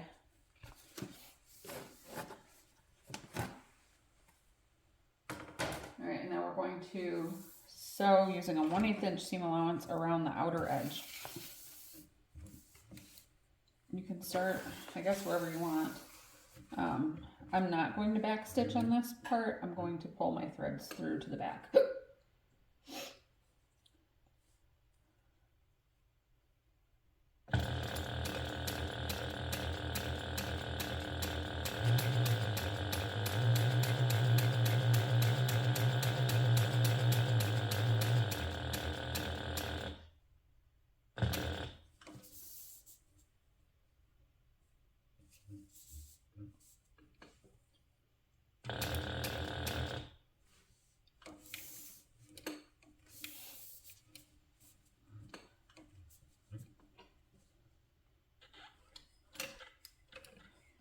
I wish I knew if there was some perfect way to always end 1/8 of an inch from the end. I always have to throw in like a short stitch to make it just right.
And then I want to try my best to end my stitching in the same hole that I started in, which is probably not going to happen.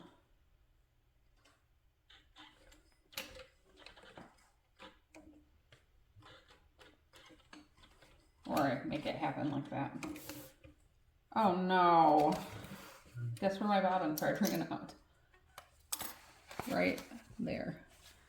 So here's what we're gonna do. We're gonna tie this off 2 times in the back because I'm not ripping all this out. So I'm just pulling a little bit of the bobbin out on the back. And then I'm going to pull on the bobbin and pull up the top thread. I'm going to do the same on the other side. I guess at least it was somewhere where I could do this. All right, so I have a bobbin ready. I knew it was going to happen too. I should have just checked before I started sewing this.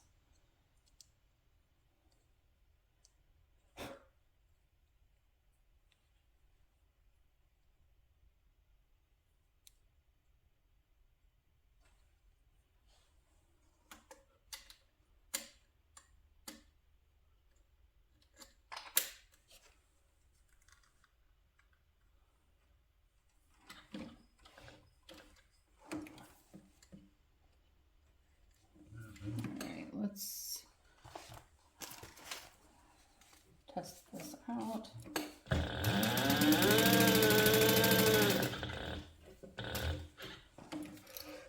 Make sure it's not doing anything funky. Looks good. All right.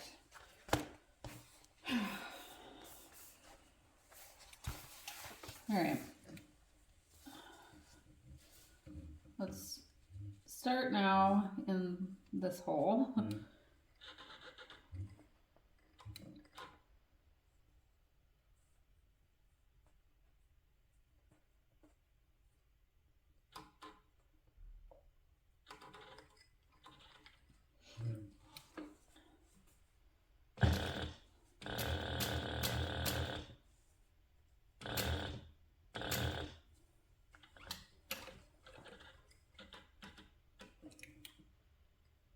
And then end.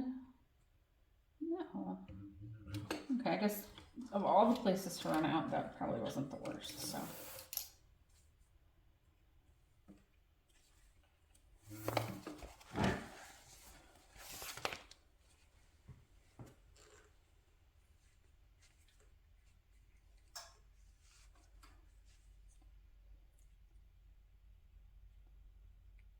All right, so I'm pulling the top thread stitches to the back.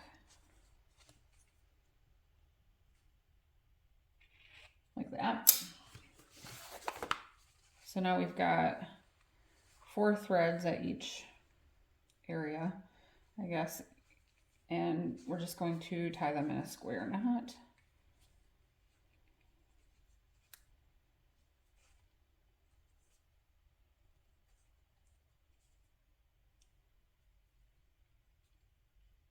Just gotta make sure I get all of the threads in there.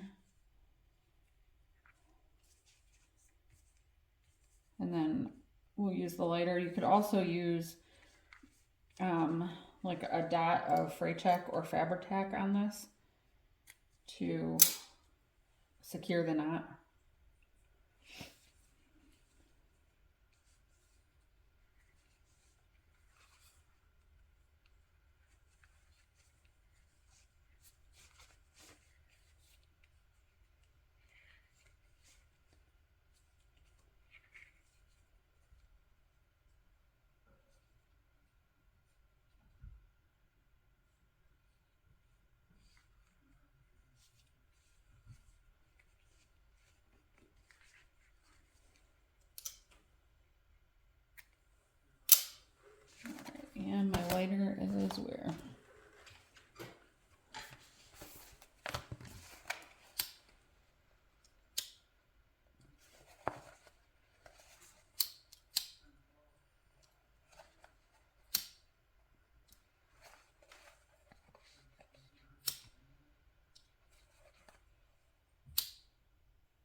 so that part's done. Now we're going to flip it over and take your scissors and make a snip in the center. Make sure you're not cutting through the overlay. And here you want to cut the lining fabric only away from the back of the overlay. And I like to leave about 1/4 of an inch of the lining fabric there, so you don't want to cut it too close. But you definitely want to cut it enough so that you see the back of the overlay in there. And you want to make sure when you get to where you, if you sewed a tag on like I did, you want to make sure that you're not cutting that, because I'm pretty sure if you cut through those, they'll unravel. I don't know that for a fact, but it seems like it would.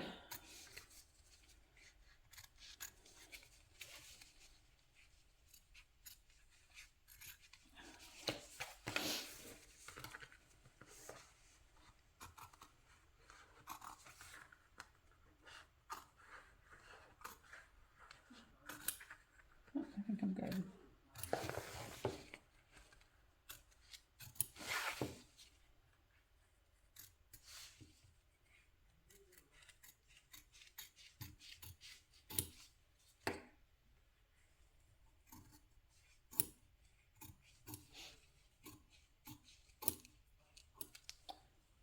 It doesn't have to be neat. Nobody's going to see it. All right, now we want to take our interior zipper pocket panels and the 8-inch zipper.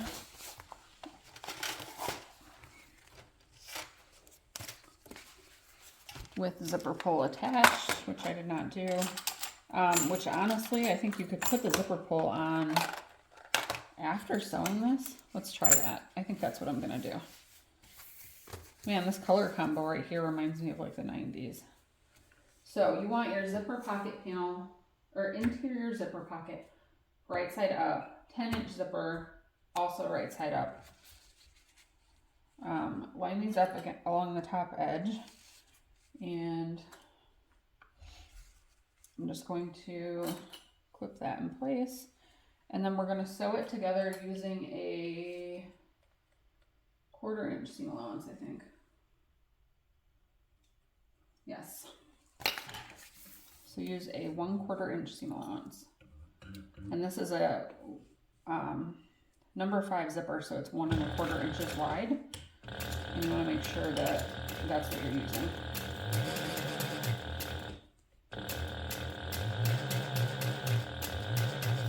And this part seems wrong when you're doing it. It's weird, but then just trust the process.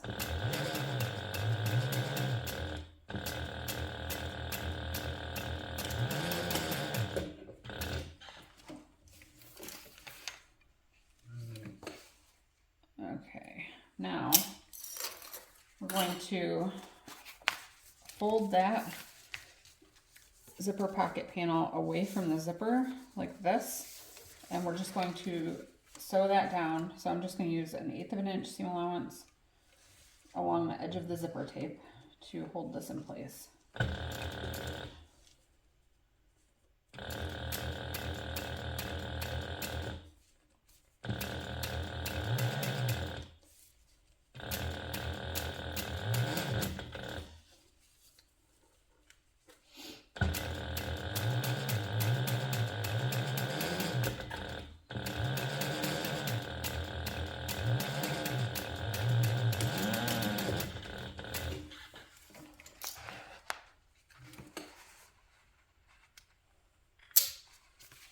So right now, this is what you have. The other side looks like this. All right, now I'm going to place this other side of the zipper, also right side up, on the other interior zipper pocket panel. So right now, the right sides are together on the 2 pocket panels. And I'm just going to place a few clips here.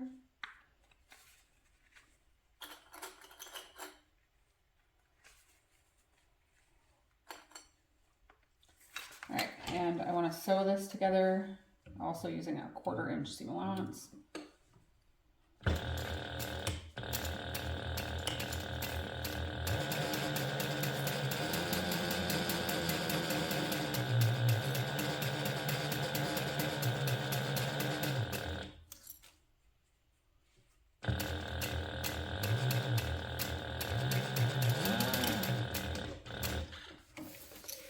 Okay.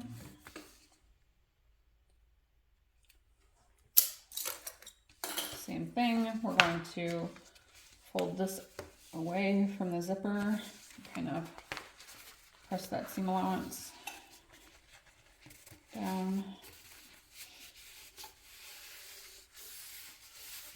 All right, and then I'm just going to top stitch along this edge of the zipper, also using a 1/8 inch seam allowance.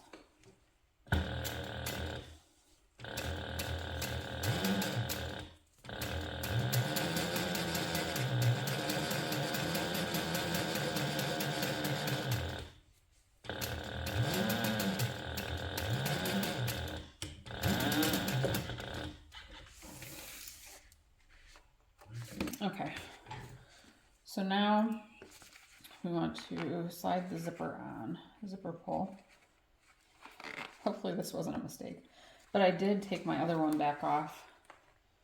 My last bag that I made, I took it off and put it back on, kind of around this part, so I think it's fine.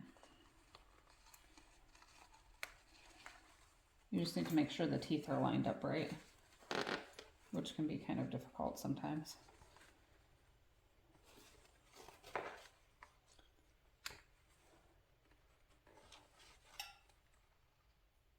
I just always look in the end of the zipper pull to see how the teeth are aligned. Nope. Definitely is a little bit harder when it's attached to these. I think what Lauren does is she actually cuts her zipper like way longer. So like this is a 10-inch zipper, but she'll cut it maybe 13 inches and then leaves the zipper kind of hanging off the end down here until this is sewn. Okay, so right now this is what we have. All right, we're going to, on the back side of this, put this other zipper pull back in here. I want my 1/8 inch tape, and I'm just going to place a row of tape along the top and bottom of the rectangle box in the zipper overlay.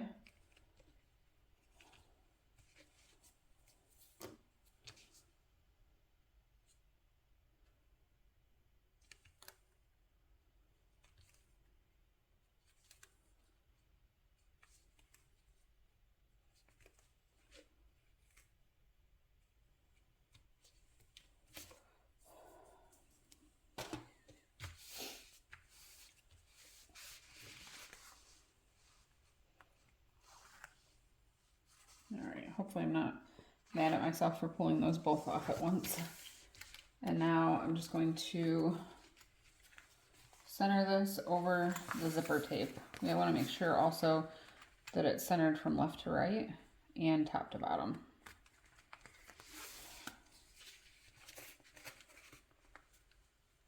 So I like to look at it from the end so that I can see that the zipper teeth look like they're straight down the center.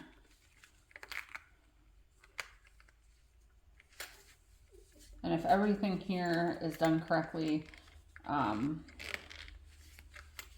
you can't see any of those stitches where you sewed the lining panels or the interior zipper pocket panels to the zipper. All right, so we got that in place. And now I'm going to sew all the way around the box.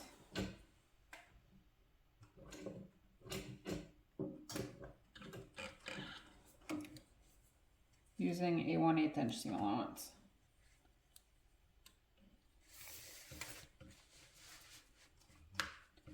And here I will have to back stitch a couple stitches if I don't want to knot inside of my pocket, which I really don't. So I like to start out back stitching, I guess.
All right, and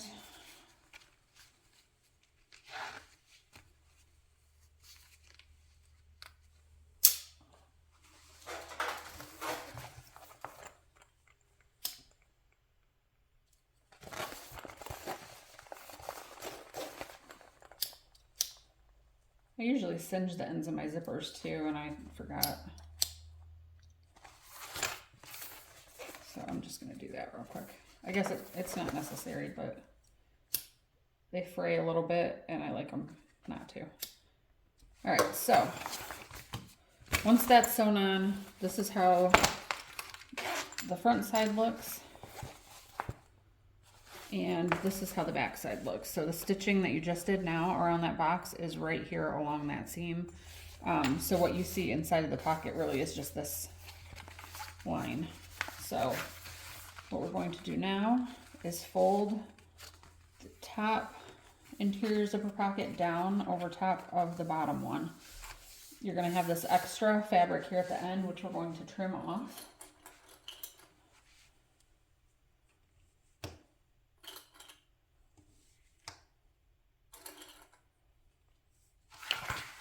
I'm just going to clip the sides, which we're going to sew together.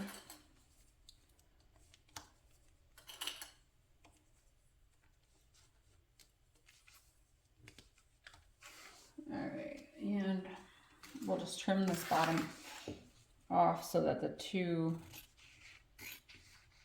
zipper panels are the same length.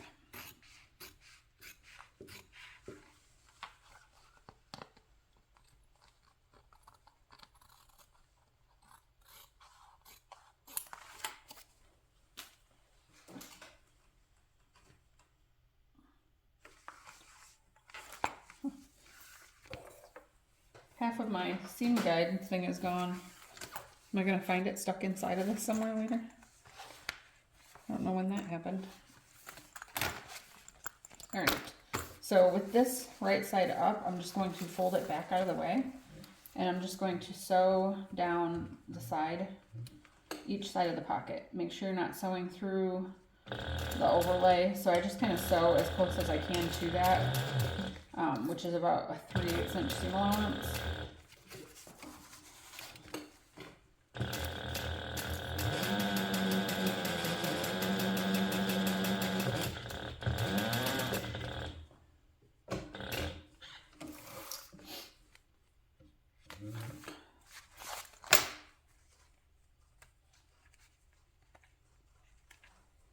And repeat that on the other side.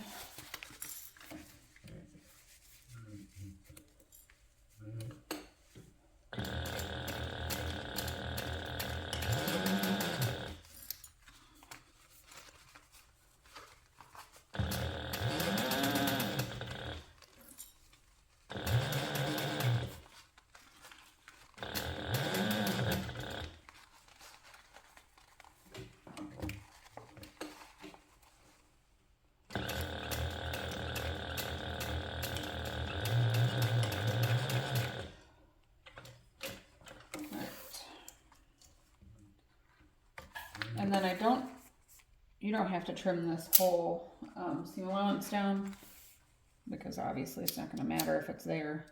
But I am going to trim the seam allowance at the bottom because that will make it easier to sew the pocket closed at the end. Just like that. All right. Oh, that looks nice. It's beautiful. Made with girl math. It was practically free. And this is all made out of my stash, so I mean, my stash is kind of big, so. Okay. Now we're going to do the top zipper and the zipper panels. So I'm going to set these out of the way for now. There are my 4 zipper panels.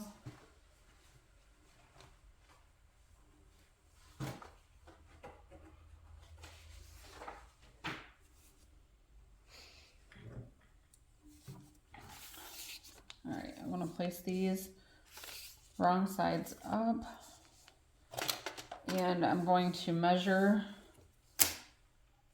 I need a pen. I'm going to measure 1 inch from the end on each one because we're going to fold 1/2 inch to the wrong side. And I use tape for this too, so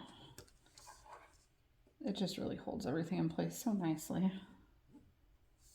And I just saw a post somewhere in a Facebook group, and it was so many people talking about how much they hate double-sided tape.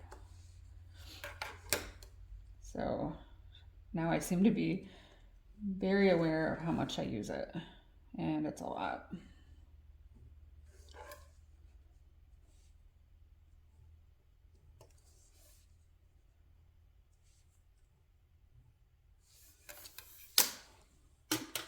Okay, so I'm just going to cut some pieces off. And this can be torn also, but since I'm using such small pieces, it's easier to cut it, I think. Maybe not with these scissors, since they kind of don't cut all the way through. There we go.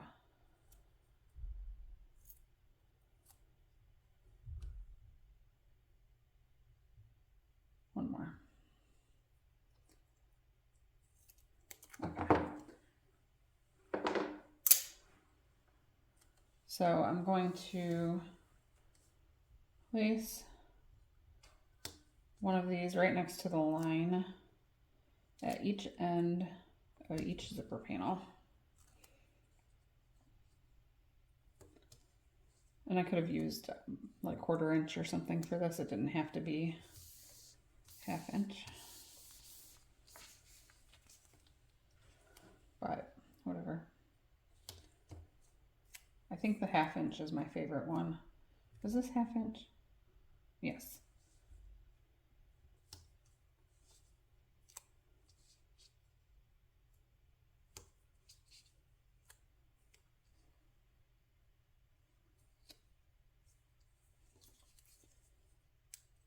All right, take the paper off and just fold that back to the line.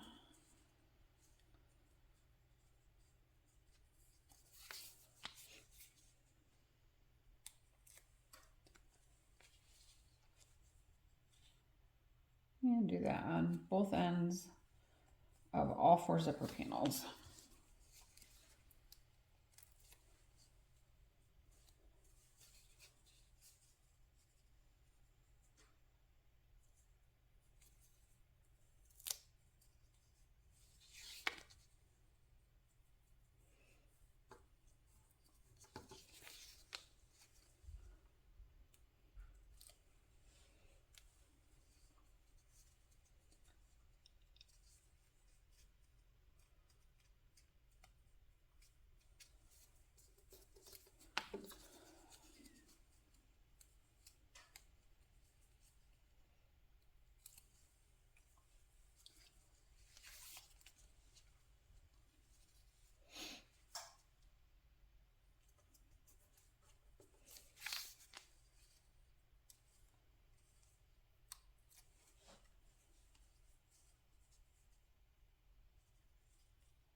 All right.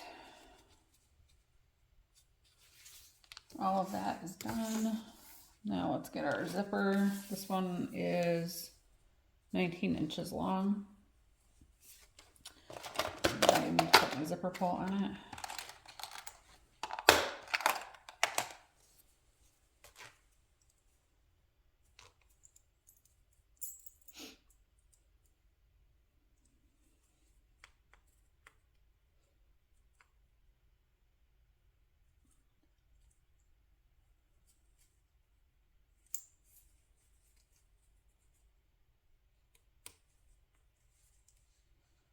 All right. I'm gonna pull that all the way down to this end.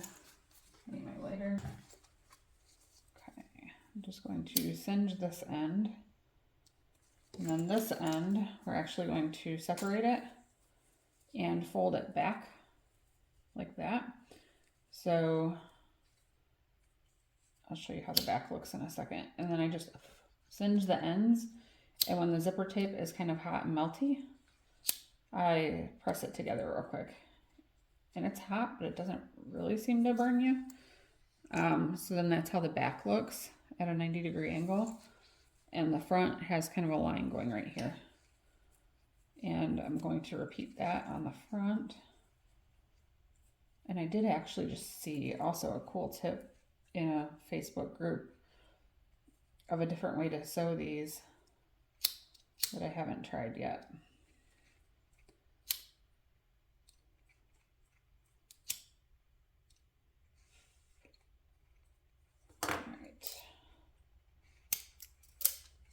All right, so that's how the back looks. And that's how the front looks. Okay, so we are going to take one of the zipper panels and place the zipper, here I'll do it like this, place the zipper right side down on top. And I like to have the teeth be about 1/2 inch away from the beginning, so it should line up with where you folded the edge of that back. And then we're just going to clip this in place. And it's easier for me if it's unzipped.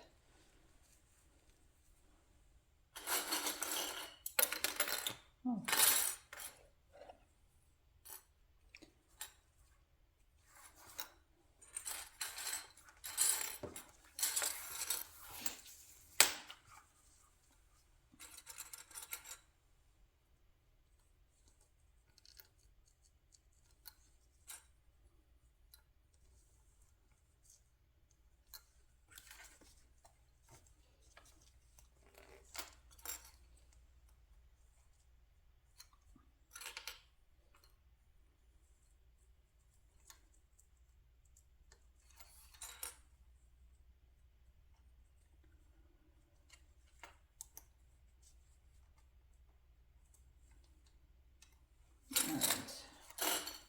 So now we're just going to sew that in place using a 3/8 inch seam allowance. With this foot on, I can't quite get to 3/8, but I'm going to get as close as I can, and that's good enough. It's kind of somewhere between 1/4 and 3/8 is where I can sew with this narrow zipper foot. So, or I don't know what it's called, just a narrow foot, I think. Sometimes I switch out to my zipper foot, but this isn't something where it's like super important that it is exactly 3/8, but like if I was making an apothecary, that needs to be 3/8. Like it's important so that the front comes out right, because otherwise it's the wrong height. So this one's not that important.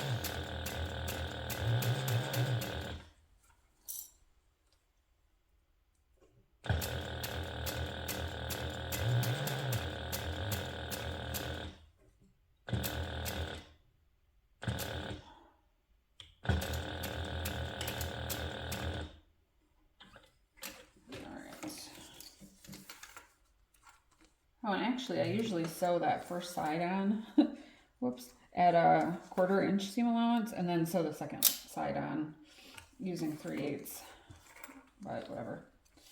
We'll just sew directly over that same line of stitching again, so Going to clip this all in place.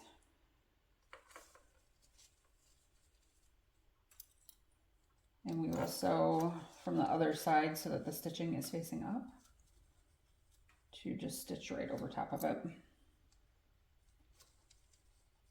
My hope is to get this entire video filmed tonight, even though I'm tired now. And then tomorrow all day, which probably will take me all day, I can edit and upload, work on the pattern. I would love to get it released by this Friday so that I can stick to my goals that I'm not sharing with anybody.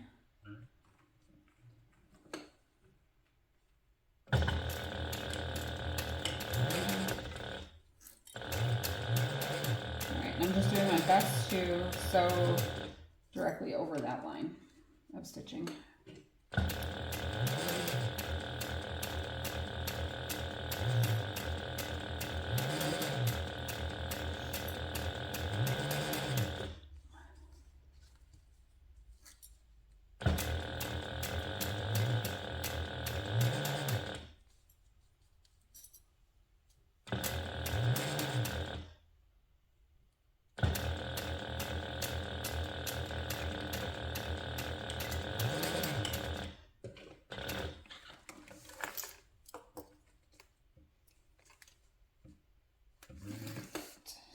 To trim these threads.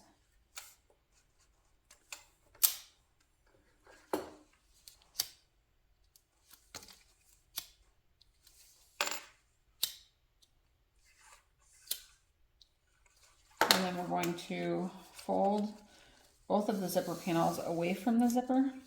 And this part I do find to be easier if the zipper is zipped up. That way you have a little bit more of something to grab onto.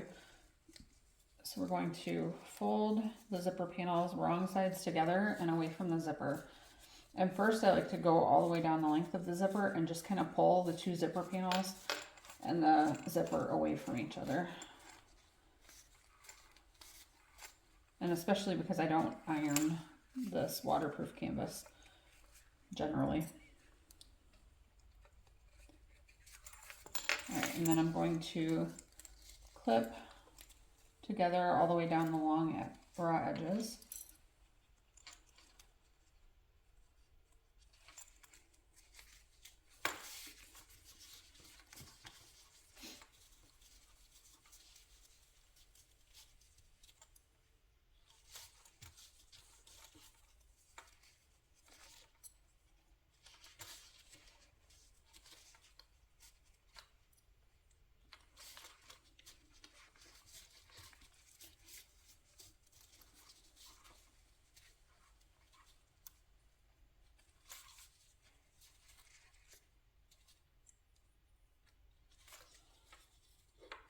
All right, so here is what you have. And now we're going to top stitch using an 1/8 inch seam allowance. I like to start at the front short end so that you don't have back stitching along like the zipper side.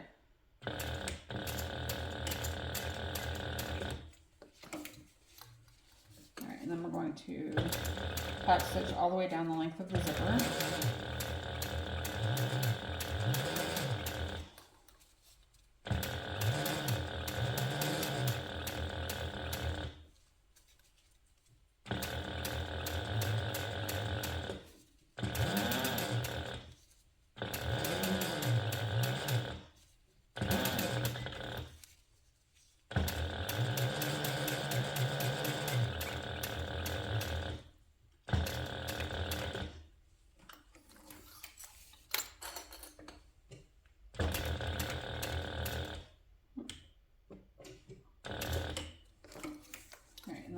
To sew all the way down the side, also using an 1/8 of an inch, because this does get sewn into the bag, only using 1/4 of an inch. So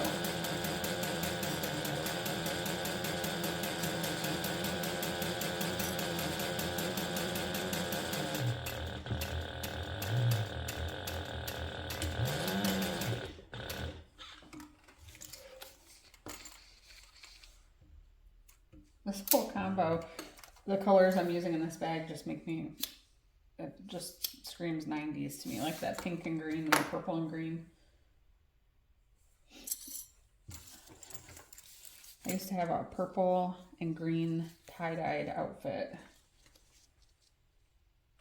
And I used to love purple and green together so much.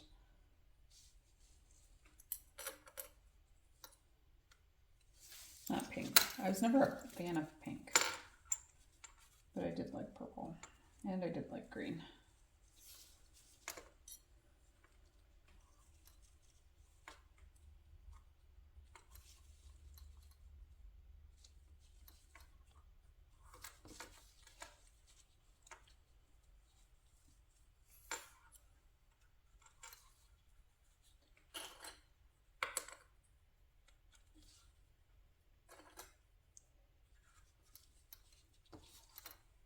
Alright, so we're going to sew this on. This time I'm going to actually use a 1/4 inch seam allowance.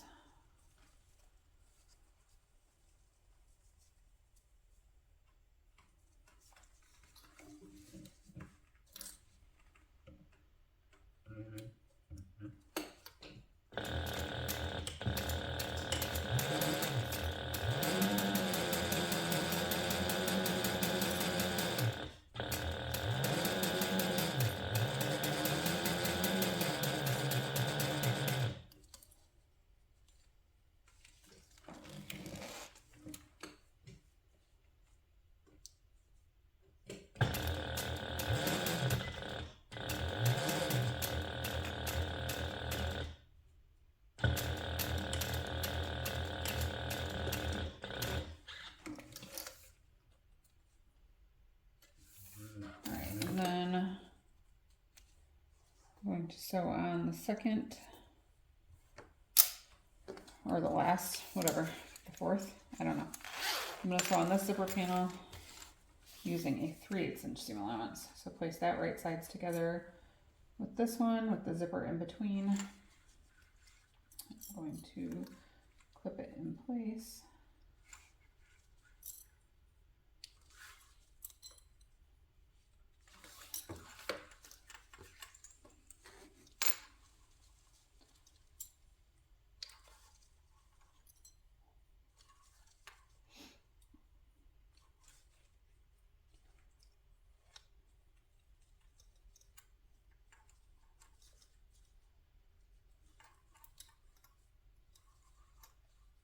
Alright, and now we're going to sew this on using a 3/8 inch seam allowance.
Now we're going to do the same thing.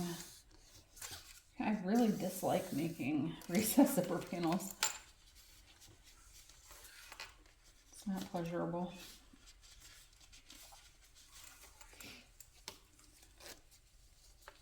I'm sure there's somebody out there that finds joy in making them. I mean, I like the finished product, I guess. I just don't enjoy the process it takes to get there.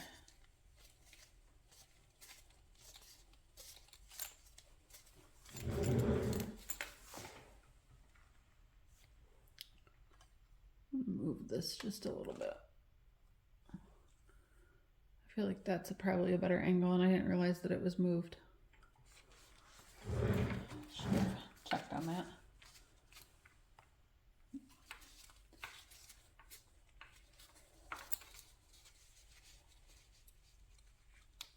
So this might take a little trial and error to get like my setup down.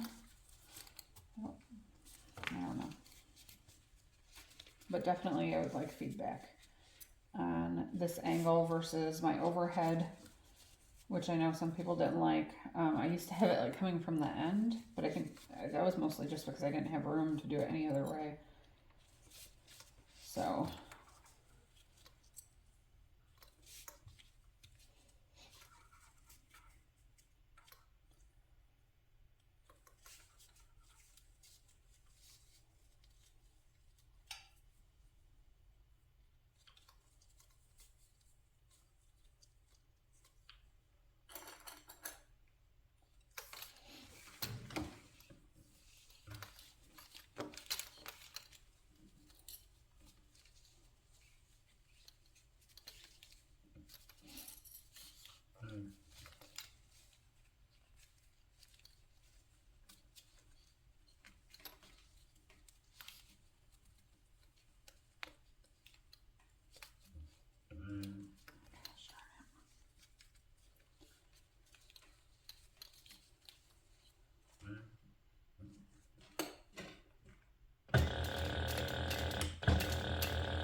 I took that one stitch too far.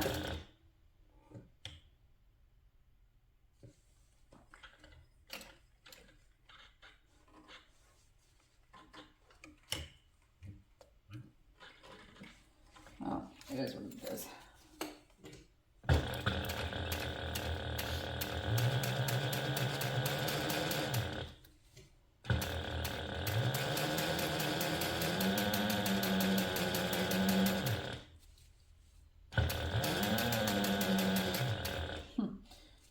I feel like the later it gets, the sloppier I get.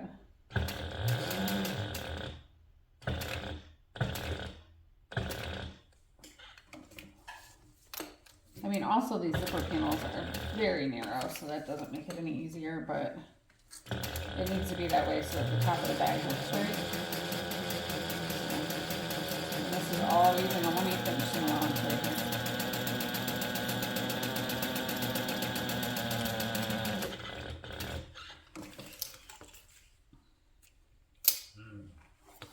Alright. Now let's go ahead and make our zipper tab. So we are going to draw a line lengthwise down the center. This is, how wide is this? 2 3/4, so 1 3/8.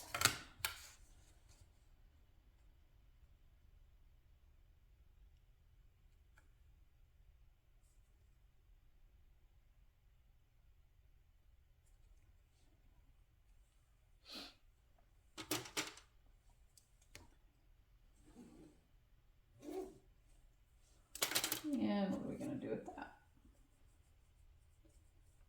Press both long raw edges to that line. I know I'm going to use my tape.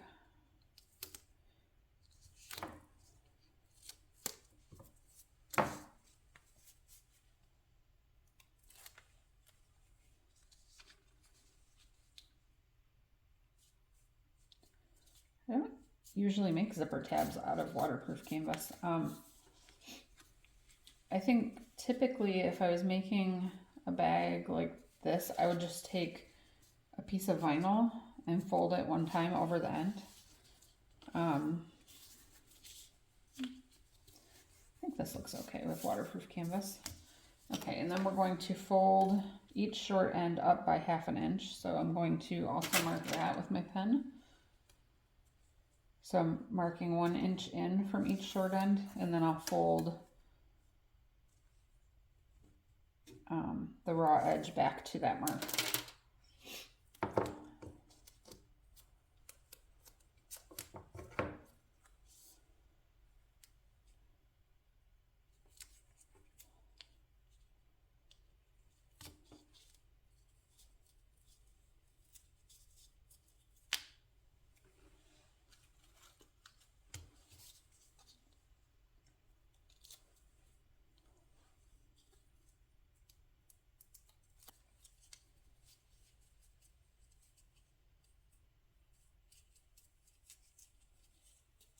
Okay, so, and then the last step, we're going to just fold this in half.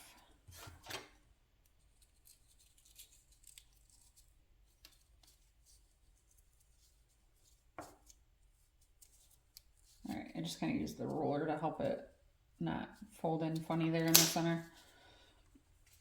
Okay, more tape, why not?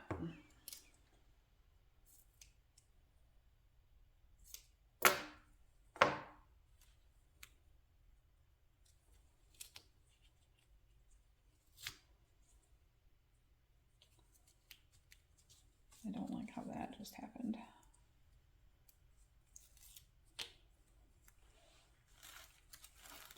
Ugh. It stuck to me. Okay. Can you tell that it's getting late? Or late for me, because I think I'm old now. Okay. Now we're just going to stick this on the end of the zipper. And I like to stick the zipper all the way into the fold, and we want it centered kind of from left to right, so there's just a little, it's just a tiny bit wider than the zipper. All right, so that's what you end up with. Now I'm going to clip that on.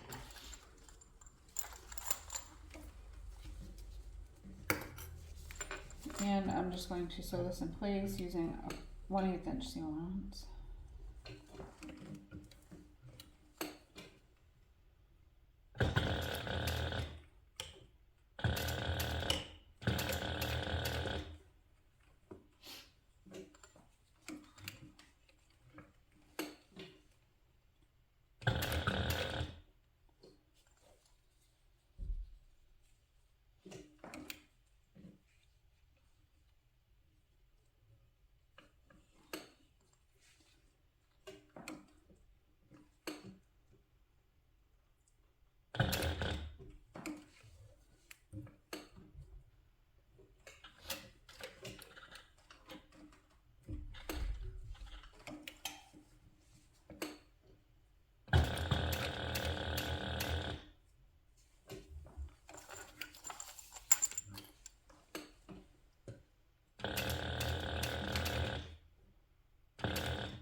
That's noisy.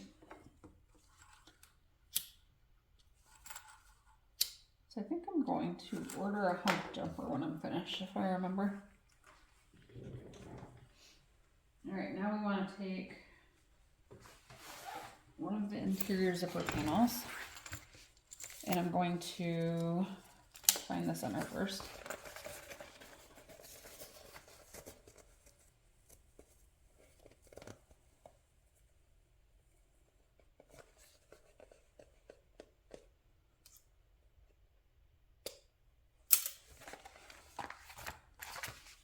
And then I'm going to find the center on both sides of the zipper panel.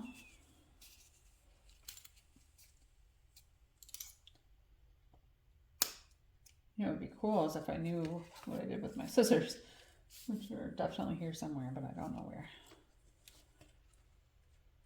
It's fine. All right.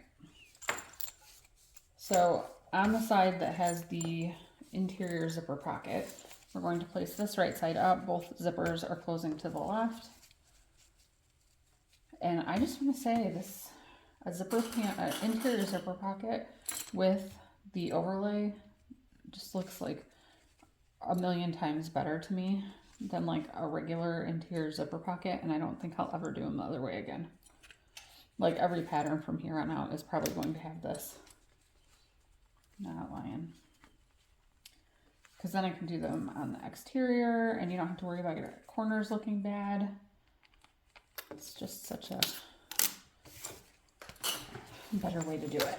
All right, so I'm going to baste this in place using a 1/8 inch seam allowance. Zipper pulls are also from Mormino, if I forgot to mention that.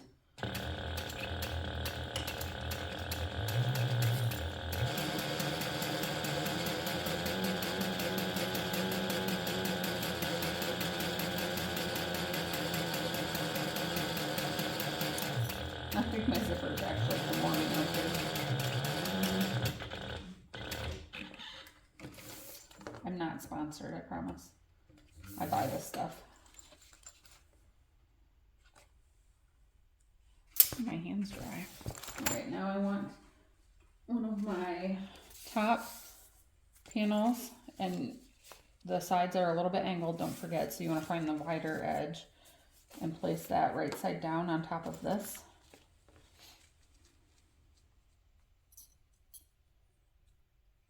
And clip it together. Then we're going to sew this in place using a 1/4 inch seam allowance. So I just basted the zipper panel on using an 1/8 inch seam allowance.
All right, now we are going to press the zipper panel and the top lining piece. Lining top, I don't remember what it's called. Yeah, lining top. Lining main, lining top. Okay, we're pressing both up though, away from the lining main, and we're going to top stitch through this using a 1/8 inch seam allowance. The seam allowance between the lining main and the lining top is facing down toward the lining main.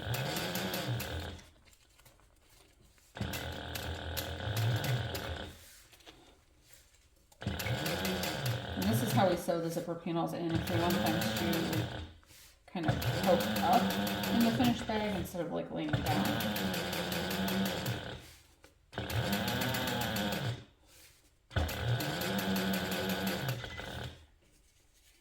I'm gonna make a reduced size one of these.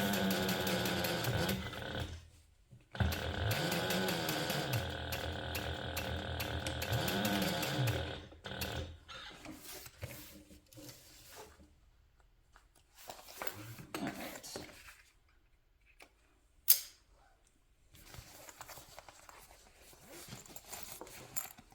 Oh, that's cute. See how nice that looks? The zipper panel is going to sit up like that instead of down inside the bag. All right, so we'll repeat that to attach it to the other lining main. So I'm just going to match up the centers of the zipper panel and the lining main, and then go ahead and clip that together, and then sew it together using a 1/8 inch seam allowance.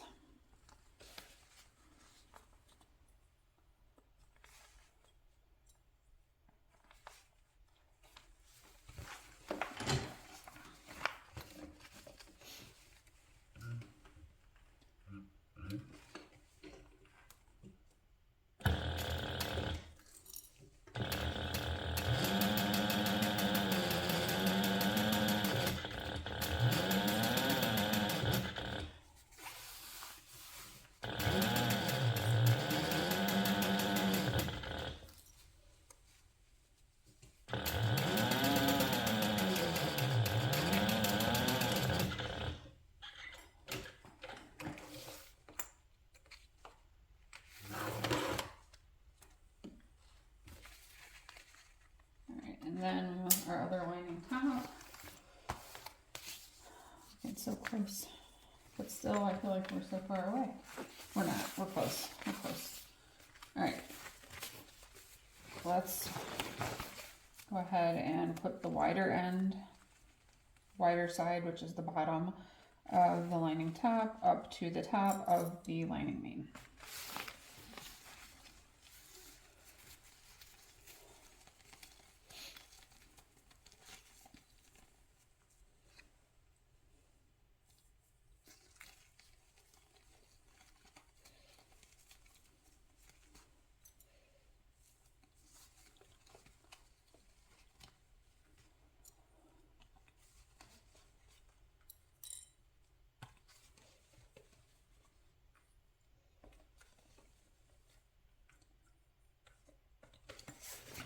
Alright, now we're going to sew this together using a 1/4 inch seam allowance.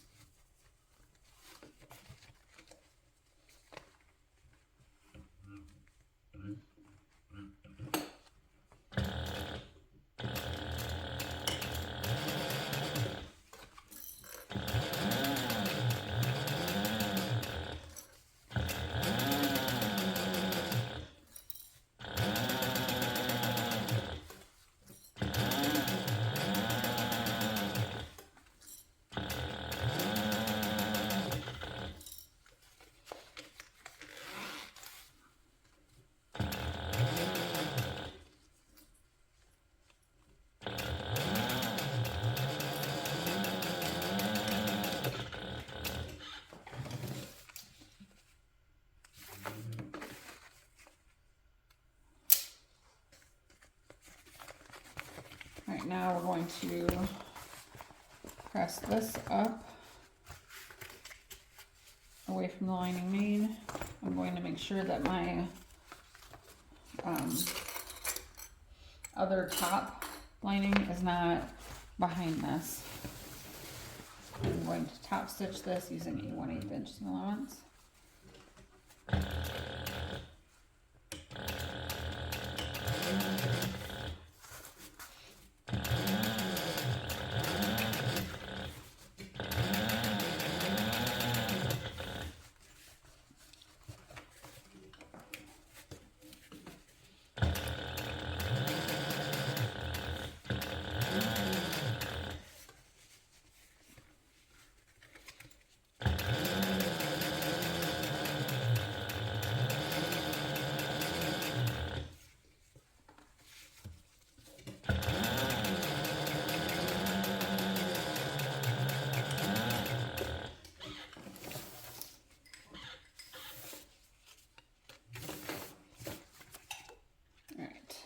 Now we're going to place the two lining top and bottom pieces right sides together, and I'm going to match up the sides, and I'm going to clip them together. And you want to make sure that the seam matches where the top and the main are sewn together. Line that up.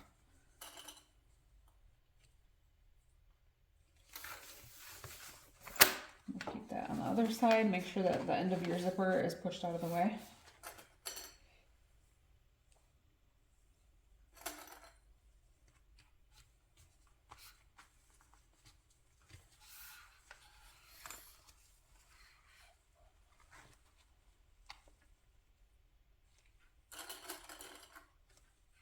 I didn't mention also, if you don't want to sew a zipper tab on the end of your zipper, you can use a piece of hardware. I can't think of what it's called. A zipper end. I think that's what it's called. Okay, so now we're going to sew this together using a 1/2 inch seam allowance.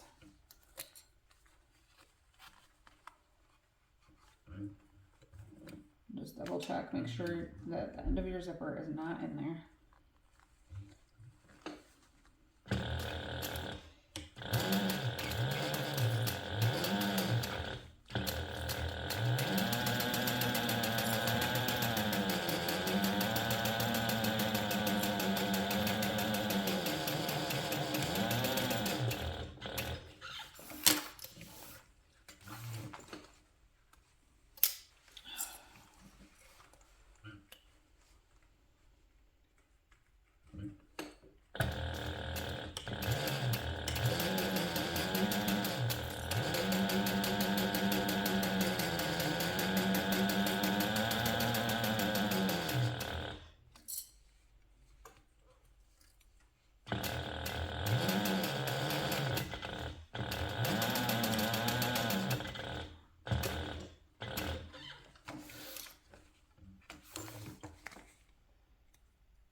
now we want to press the seam allowance open, which is kind of not that easy really to do. And you can also trim it down if you want.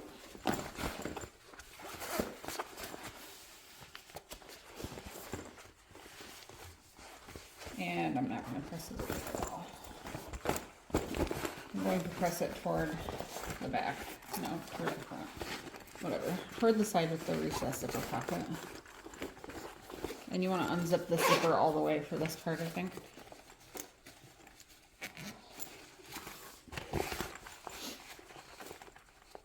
Alright, whatever you do with that, do it.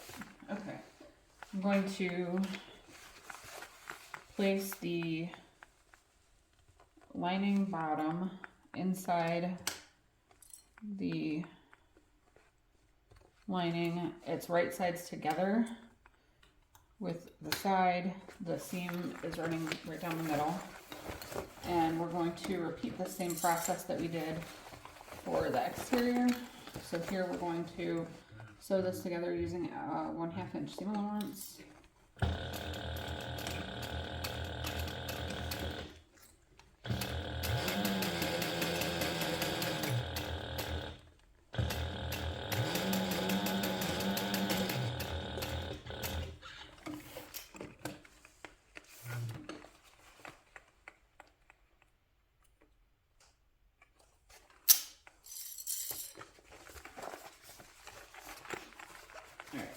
Press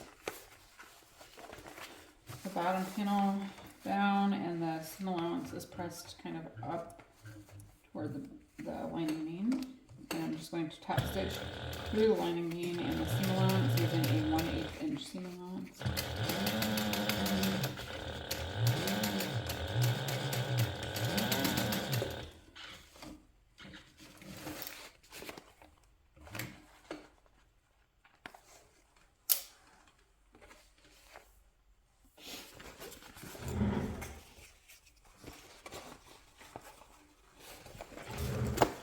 We're going to repeat that on this side.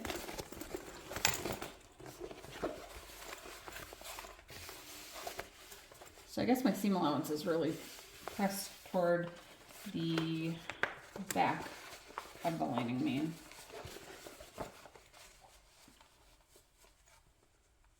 So I think I'll change that. It's easier to press it that way. I'm sorry, I'm going to change that in the directions because the pattern is obviously not released yet, so it's still in testing.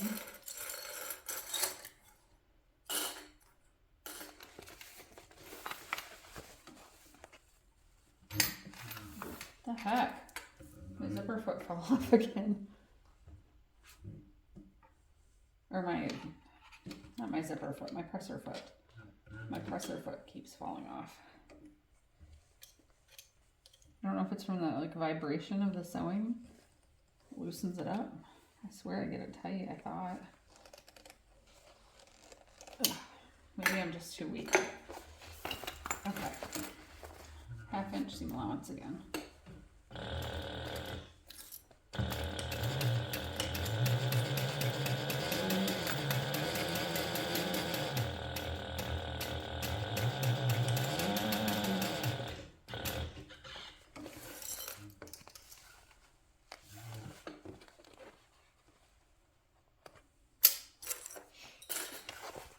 Okay, and then we're going to top stitch through the lining mean and the seam allowance. 1/8 inch seam allowance for this part.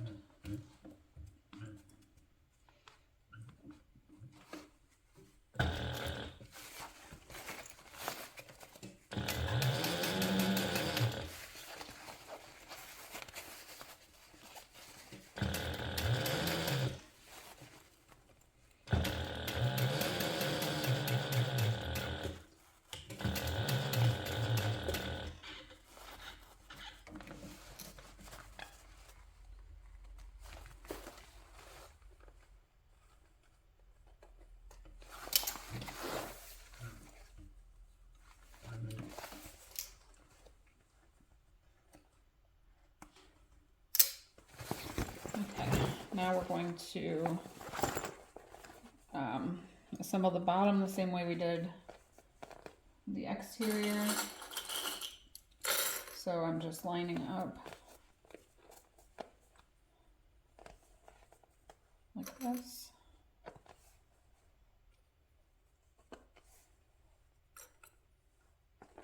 And then we're going to sew this together using a 1/2 inch seam allowance.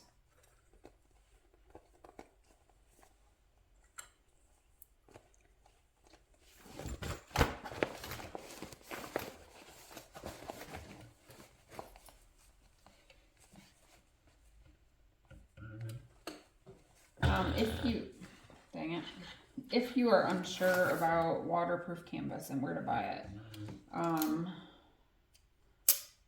the one I'm using right now came from Glitterbug Fairy. I have some that was from Bodio that I like. You can also buy, I think it's called Olifant. No, it's not. I don't know. They have a type of waterproof canvas at Walmart. And it's only like $4 a yard or something. It's very affordable. The quality is decent. I think it's a little bit lighter than the other waterproof canvas that I've used from other places, but it's not bad. I do have water resistant canvas from Mormino that might be a better option for linings for domestics. But I don't think that it's not super hard to sew the waterproof canvas.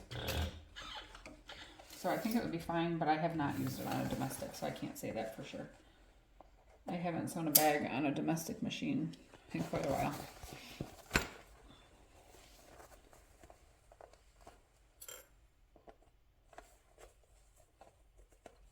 Although I did sew a lot of bags on domestic machines. So it's fine. It works fine.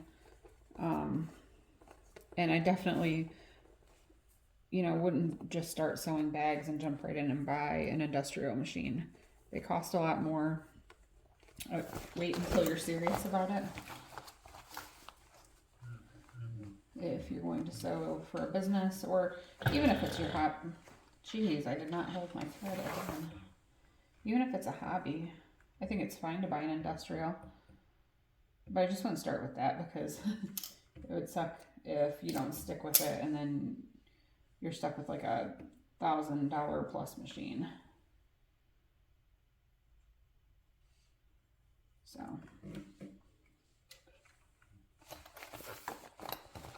I think some people are kind of misled maybe when they first start sewing bags, thinking that they have to have an industrial and they cannot do it on a domestic, and that's just not true.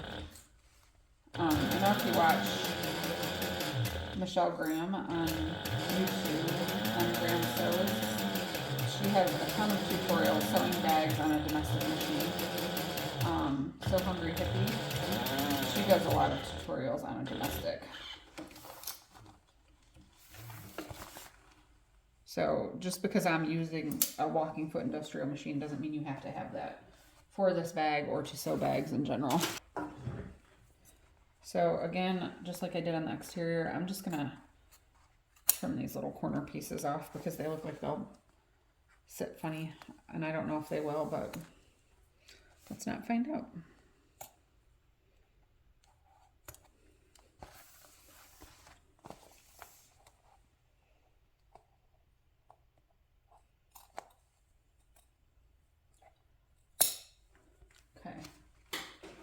So our lining is done, our exterior is done. We're going to turn the lining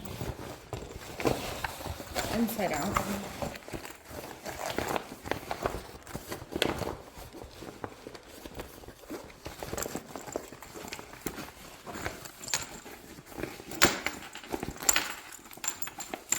So it's like this.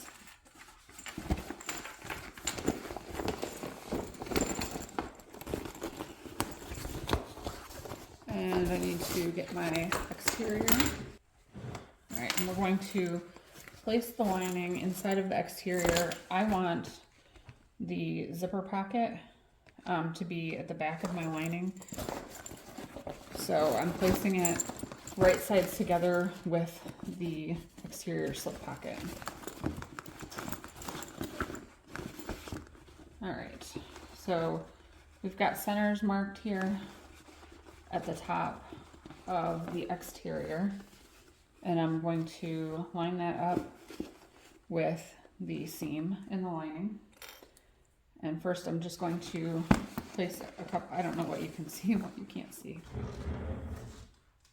Yeah, you cannot see the top of that. Okay, I'm just going to place a few clips right here along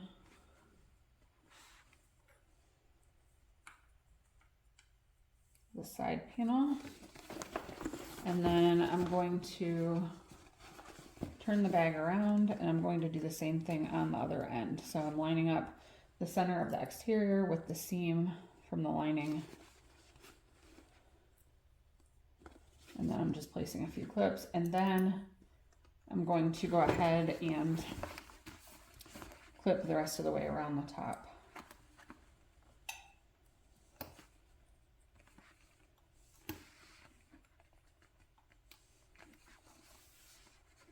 And you do want to make sure here that your zipper panels are pushed down. They're in between the layers, so they don't like naturally want to go down, but just push them that way.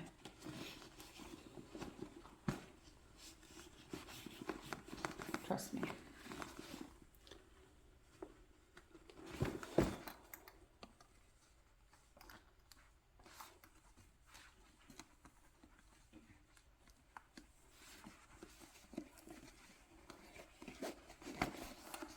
And then definitely also make sure that your zipper end is tucked out of the way. I'm ready to be done now. We're so close. Okay. It's 10:30. It's like past my bedtime. All right.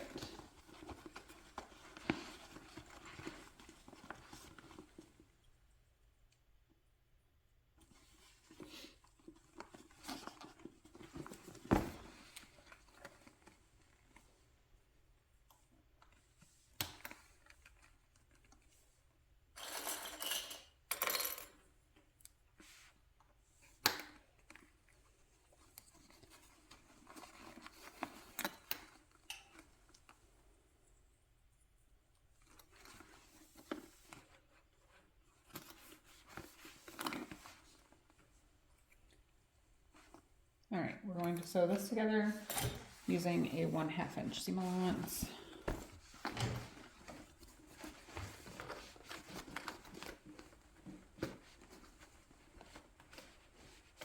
Wherever it's easiest to actually get it under my presser foot.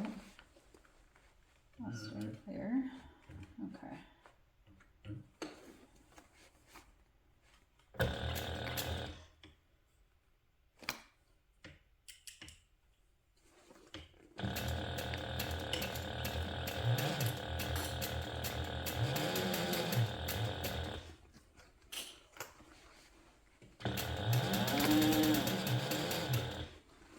Figure out what part of this is squeaky. I wonder if I'm missing oiling something.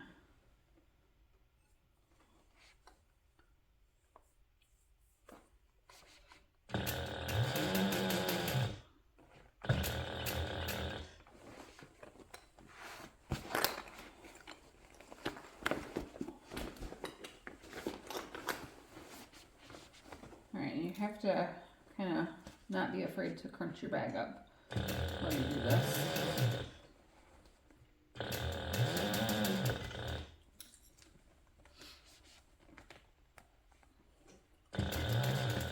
Ooh, what am I sewing through?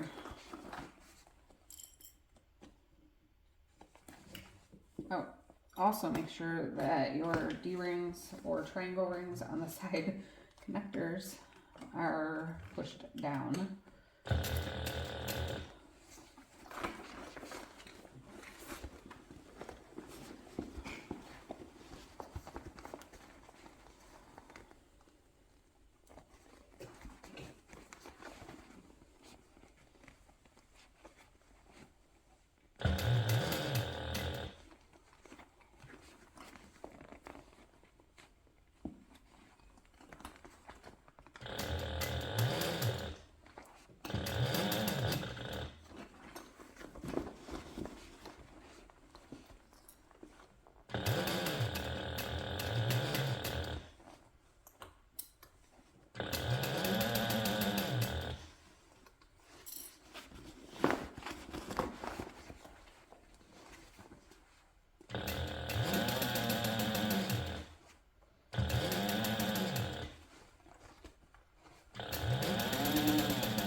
So fold that triangle ring down.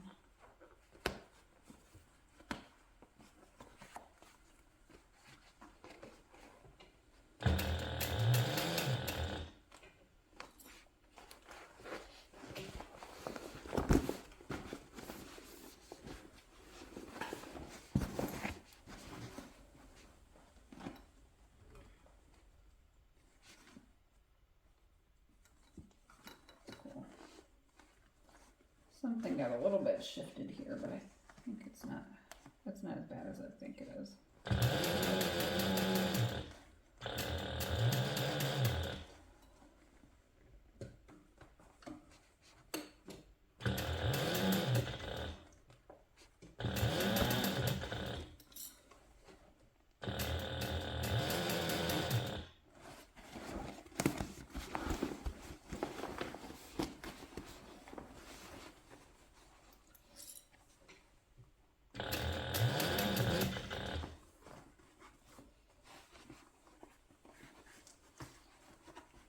Uh-oh, something. I think my lining got stretched or something. It's coming out to be a touch wider than my exterior.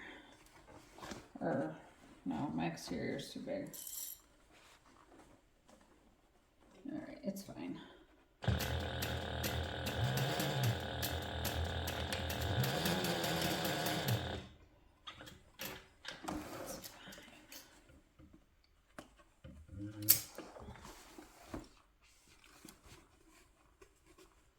Got a little pucker there. I wonder if that'll be noticeable from the outside.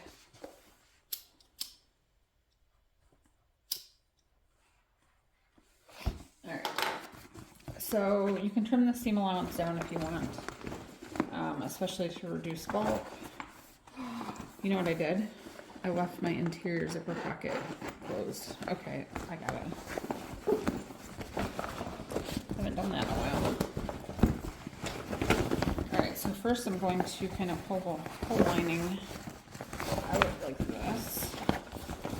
And then it's easier for me to pull the exterior through the pocket first and then push the lining through, I think. It's hard for me to do this like way out away from my body, so I might do it in my lap like normal. The last one of these that I made, my first tester, I did it as a drop-in, but I also used a vinyl for the exterior, which I think if I do another vinyl one, that I will probably do a drop-in.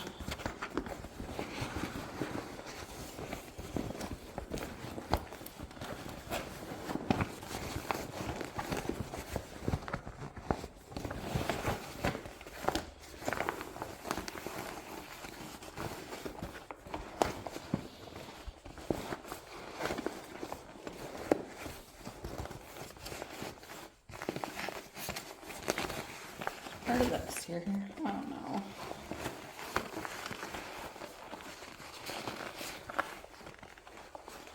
Definitely gonna have to iron this one then. Ooh, you know what I pre-ordered a long time ago? And I think they're starting to be shipped. But I guess I don't know if they are from where I ordered it from. But the Tula Pink irons. They're Olisa, I don't know if I'm saying that right, but Tula Pink, they're so cute. I think the large one has like little tiny fish in the water tank. Not real ones, obviously. But how cute. So I can't wait for that to come. I bought the mini and the full size. I don't know if I needed them both. I think I did. The mini will fit down inside bags, I think, nicely.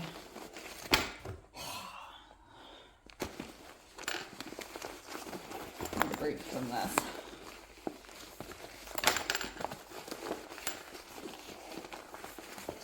So I just had another thought. When you sew the bottom panel in, you could definitely leave one side of it open and turn the bag through that hole, and then pull the bottom through the opening in the pocket to close it up, and then close the pocket. That might be a good idea on this one.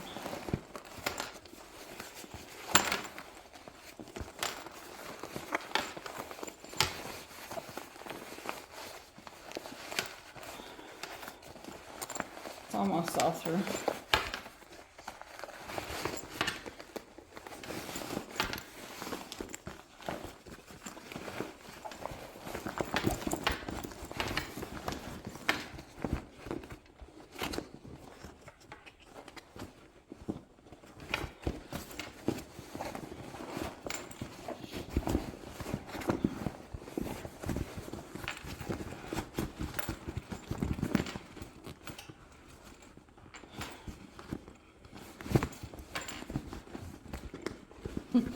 So first look of what it looks like turned, but then I'm gonna have to turn it inside out again to top stitch.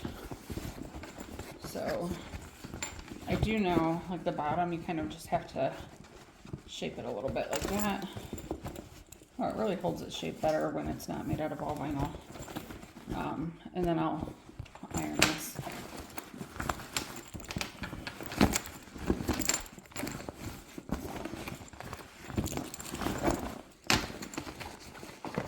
Man, that was hard. Okay.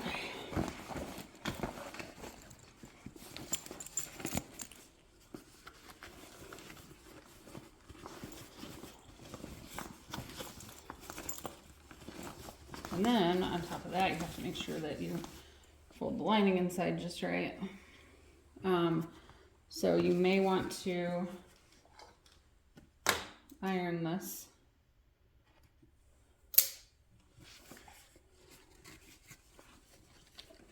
I probably will not.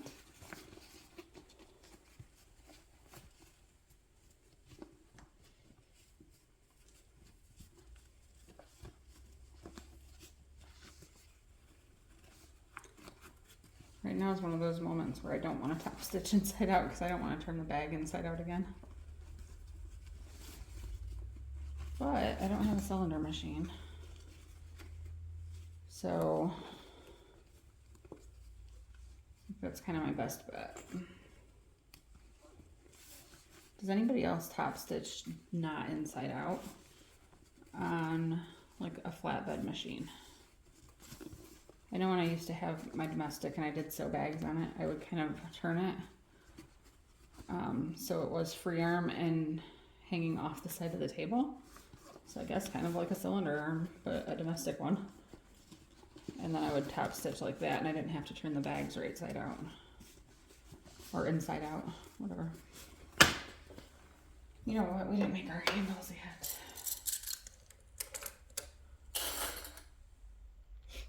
Okay.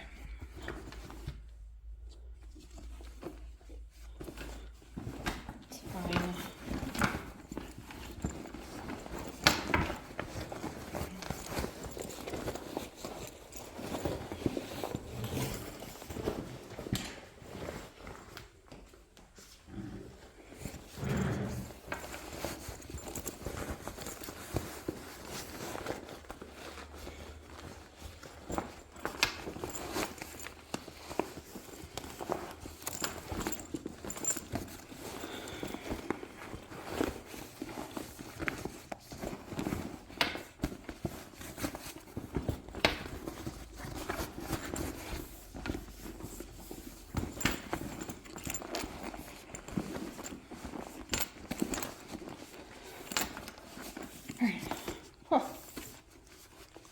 I'm going to use some clips to hold this top seam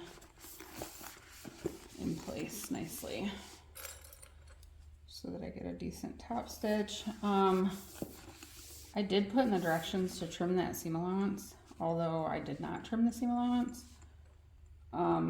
If you think you need to reduce bulk, then you probably do want to trim it. I think this will be fine on my machine since I used a woven. And then also, if you're having difficulty with an 1/8 of an inch seam allowance, it can be easier to use a 1/4 inch seam allowance. So I'm gonna try that.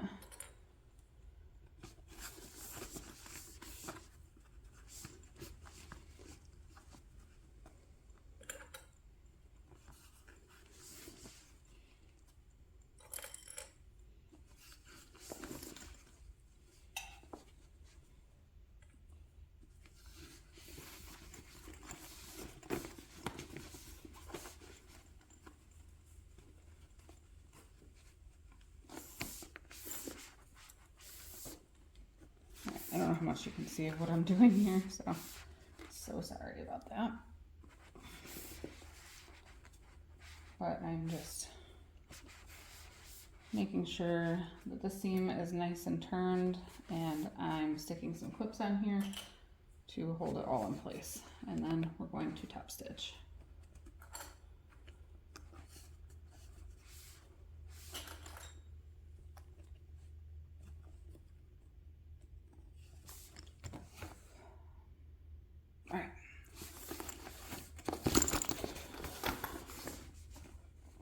And I like to start my top stitches on the top of a bag, like on the side panel, so that way if it looks bad, it's not like visible on the front or the back or somewhere where somebody's going to really notice it.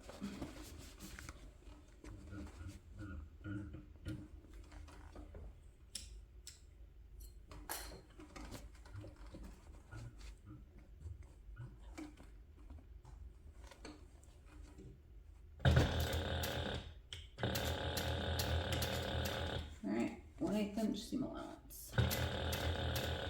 Take it slowly.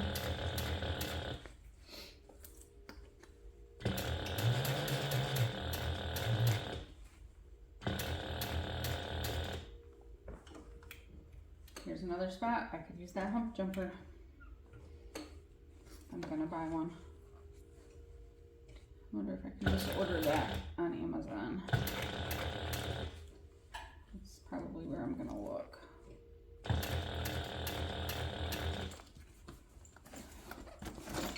don't know what's up with Joann Fabrics. Like I know I've always known that they are like priced a little bit higher, but that rotary cutter was like $40 for an Oliso rotary cutter, and then I ordered it on Amazon for $11.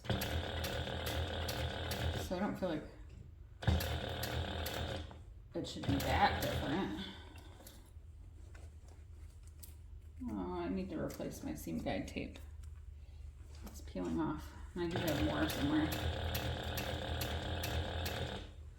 Oh, and that seam guide tape is from Soulful Therapy.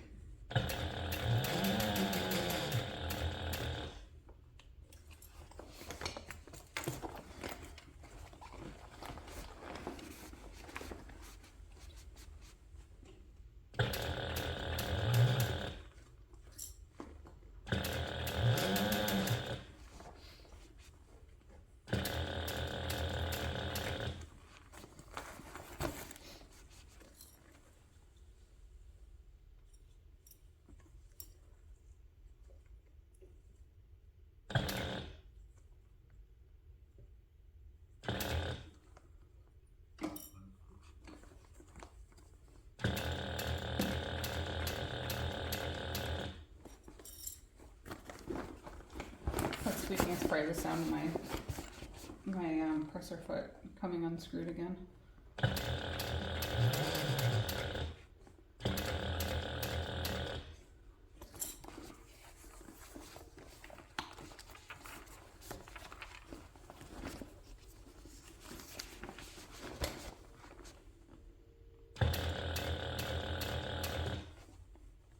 You know what, I forgot to put rivets in my side connectors.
back the right way.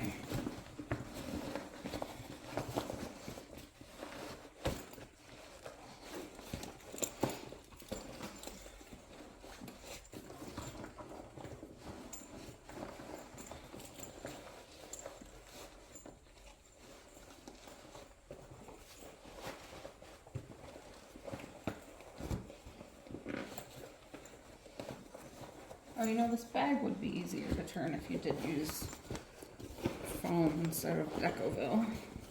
I just don't love foam.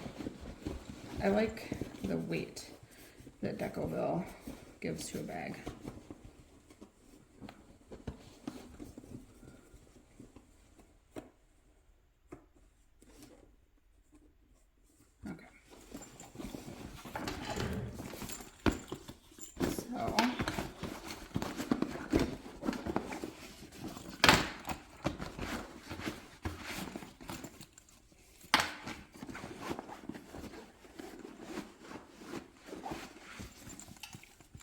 The lining fits pretty nicely. Let's sew the bottom of this pocket together real quick before I forget. So, I think if you watch Lauren Mormino's videos, she does this differently, where she like folds it kind of before it's sewed together, and then when she's done, it just like, I don't know, automatically flips inside. And I never do that.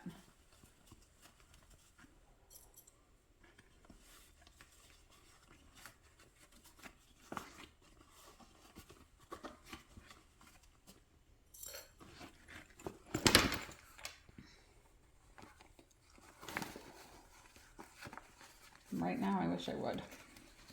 I feel like when I get to this point, and especially when it's getting late, I'm just ready to be done and I don't care anymore. But I still have to sew my straps.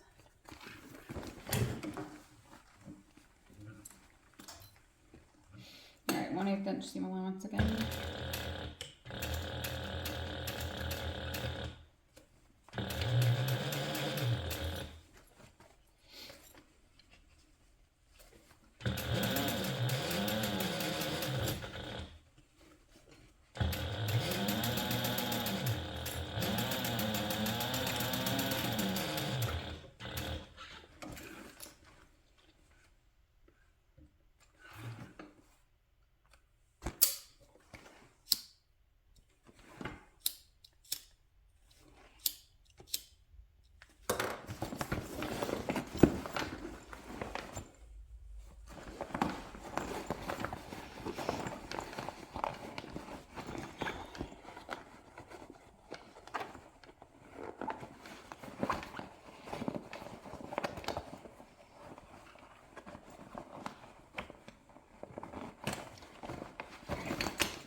Lining is down.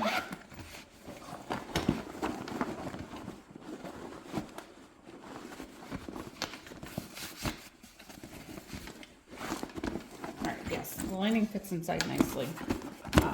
I'm pleased with that. So here's the size of the bag. Really need to iron it. And because those zipper panels are so narrow, it really pulls the top together nicely.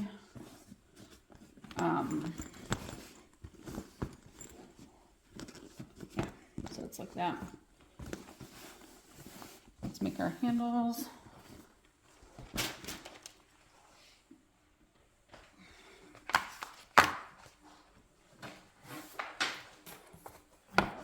These are 4 inches wide, so, and these are 18-inch long handles. If you wanted it to be long enough to be shoulder straps, you would want to cut longer handles than that.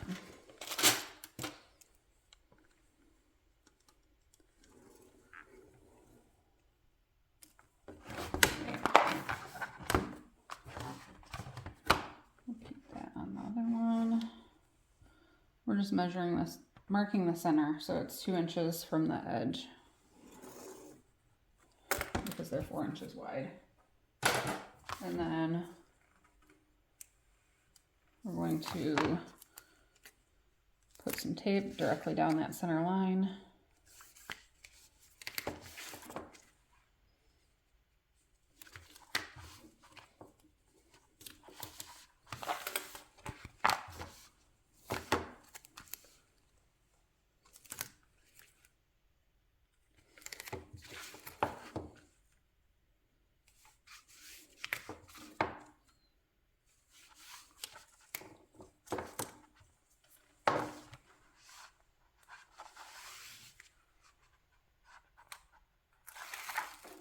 Alright, then we're going to press the edges to the center, kind of right next to the center, so that it folds nicely.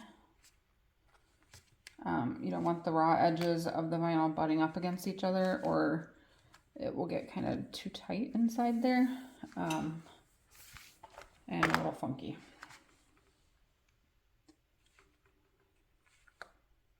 Oh, and I do have zipper or strap ends that I forgot about. I don't know if I'll use those or not. All right, so that, and then we'll take one more strip of tape just directly down the center of this. So see, most of the tape is still staying out of the seam allowance.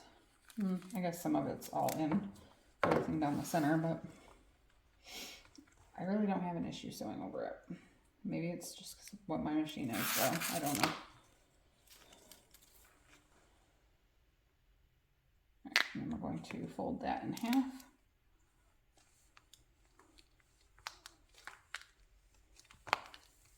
Just really stick it down. I'm going to toss just a couple clips on here to make sure that it stays together while I fold my other strap.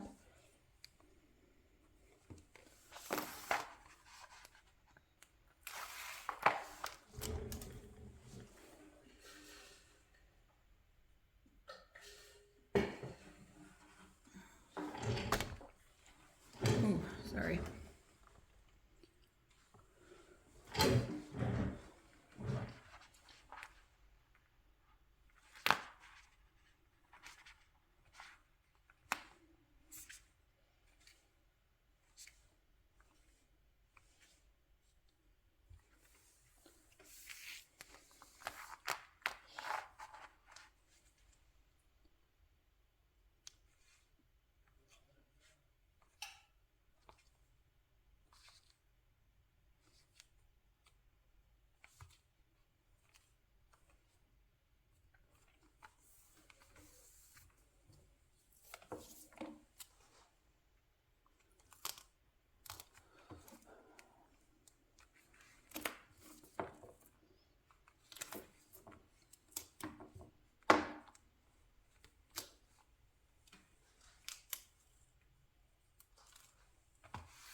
I love the feel of this vinyl. It's really smooth. This is Lux vinyl, I think, is what it's called, from Mormino, if you didn't catch that earlier. Alright, and now I'm just going to sew all the way around these two straps using a 1/8 inch seam allowance.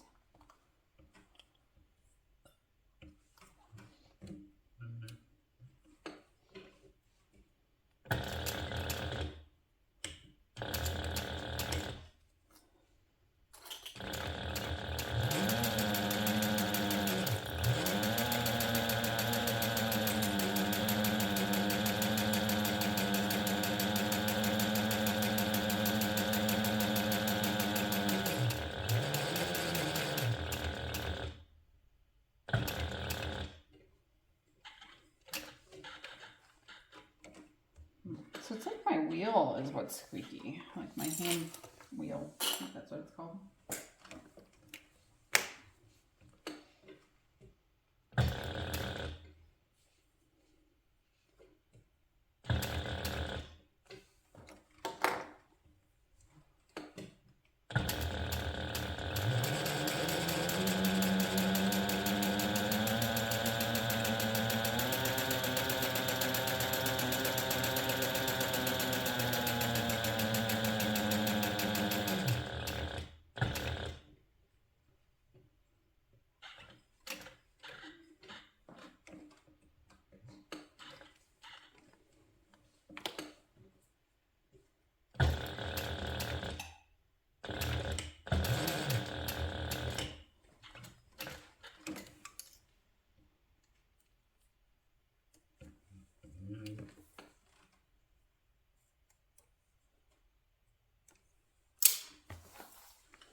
start on the bottom this time.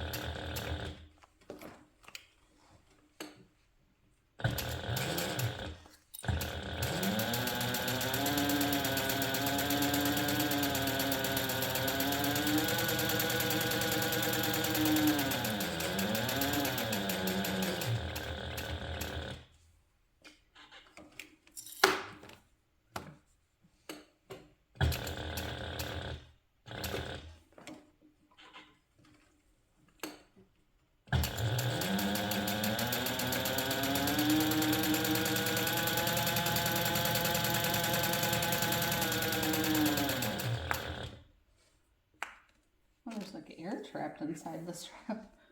I think I'm right.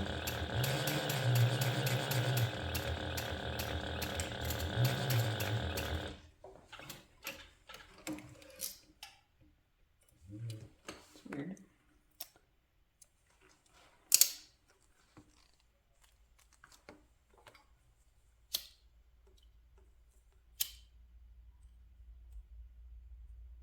All right. So I have I don't know what it's called, a strap template thing from Jolie Lee Creations. And this is what I use to mark my rivet placement for handles. So I just use, where's my pen? Here's a pen. I use this and then use the C and the A spots. And I don't really know what the measurements are for that. I think it's like 1/2 inch, possibly, and not quite 1/2 inch, maybe 3/8 and 2 1/4, approximately. Those measurements seem to be perfect for me. When I used to measure and I would always have it wrong. So A and C. I hear my family talking in the other room. Ready to be done. All right, I need to punch holes. And then the last step is going to be the crossbody strap, which I already ironed. So at least I won't have to do that.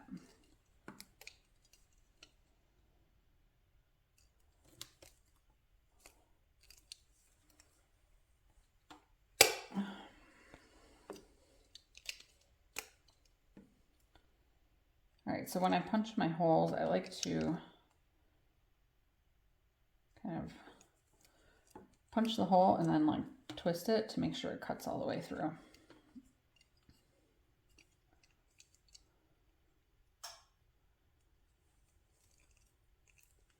And I think I have another one of these hole punches from Mormino that came in my Starry Adventure box, I think.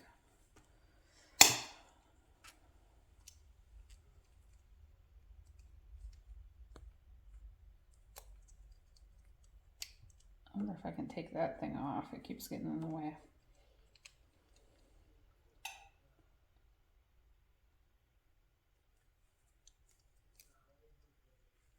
Ow. Why my husband's talking so loud? Ow.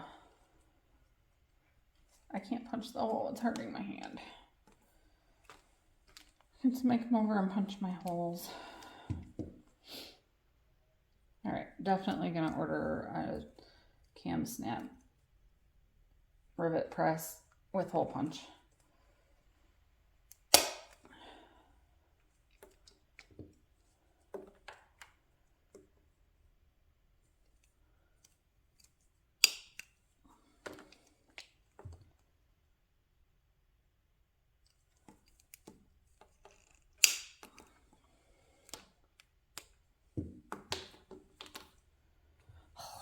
So 4 more holes.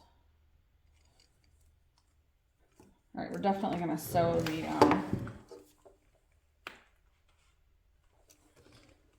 crossbody strap in place. I'm not punching any more holes after this.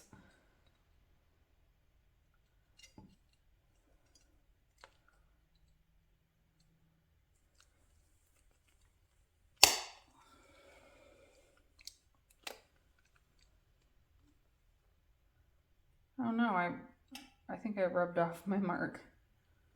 All right, let's do this side first and then I'll remark the other end.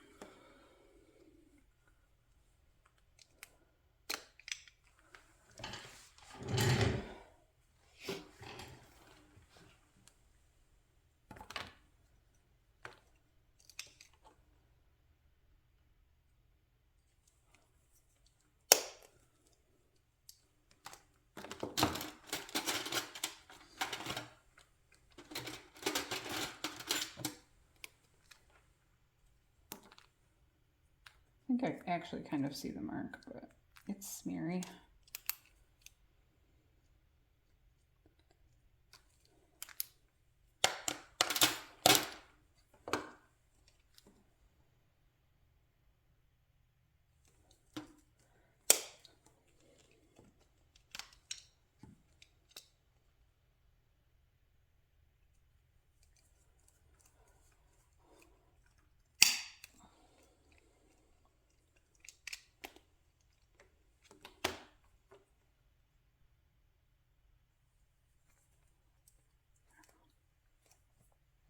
Oh, it's not good for my hands, I don't think.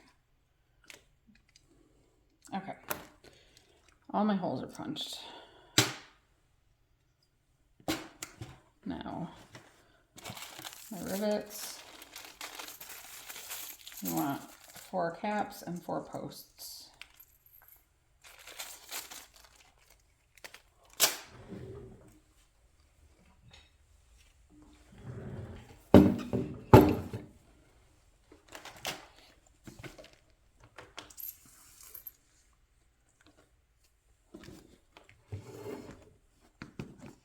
All right, and I like to put my handles so that the seam faces like back. So they go like this. So here's the seam, or the folded edge, I guess. And then the edge that's a clean fold is on the outside. I don't know. I always make sure that they go that way. I think it feels better in my hand, maybe when I'm carrying it.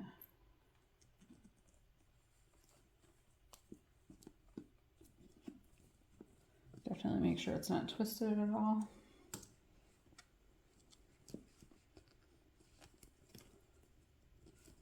And I think I'll get my iron warming up while I sew the crossbody strap.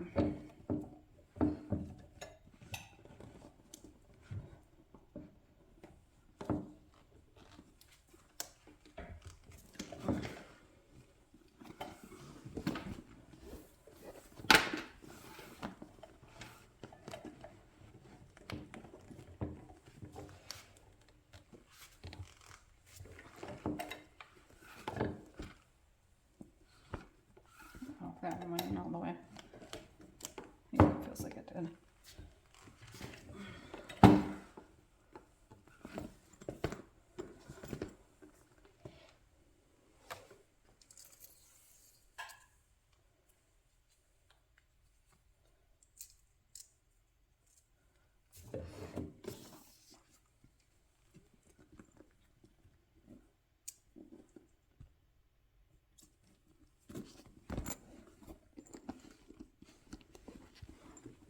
I don't know how to put this so you can actually like see what I'm doing here. I'm just putting post through the front of the strap and then putting the cap on the back. And it should click in place. If it's not, then you might not have, your rivets might not have a long enough post. I don't actually know the post length of these. They're just the Mormino rivets and they work well for me. So I just keep on buying them.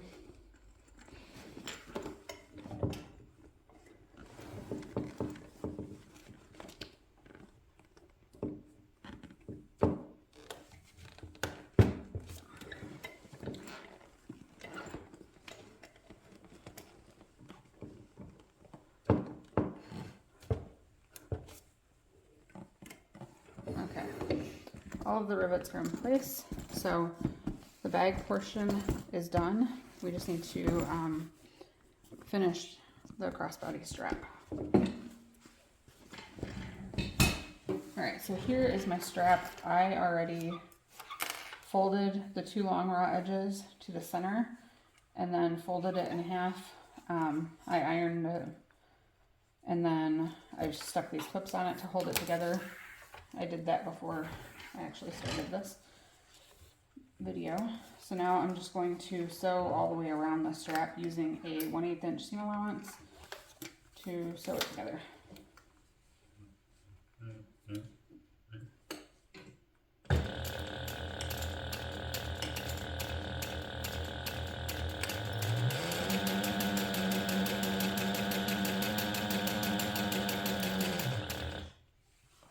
And this actually might be a good opportunity when I sew down the other side where I can kind of sew fast to make sure that my machine is thoroughly oiled, because it gets the oil moving when you can sew fast.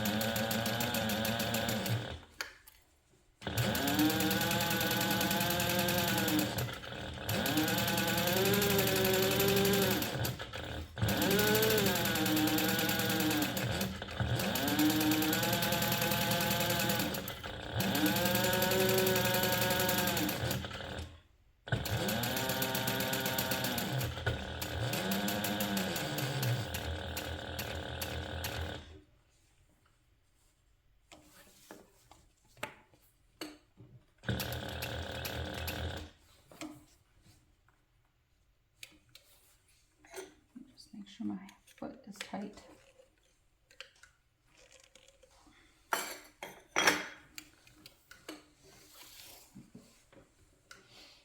Alright, I like to throw the strap over my shoulder, and then we're just going to go for it.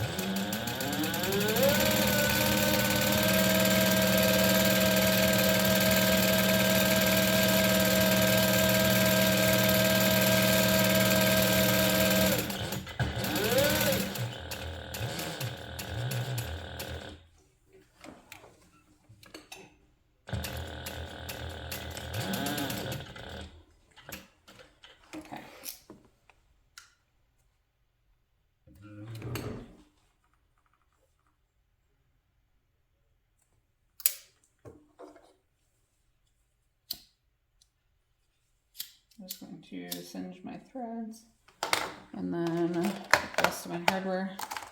Man, I'm like a Lauren Mormino copycat, but she always uses little boxes to keep her hardware in, and it has been really nice because otherwise I'd be digging around looking for it every 5 seconds. So thanks, Lauren, for all your great ideas. All right, so I'm just going to slide the end of the strap over the center bar of the strap slider, and I'm going to top stitch. I'm going to slide that down just a touch farther to make it easier to sew.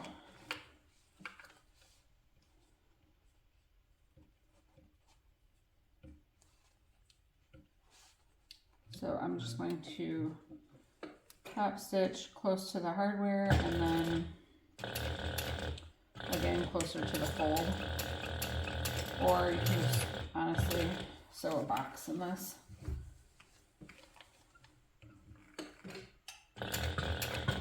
Which is probably easier, and then I don't have to stop and turn threads.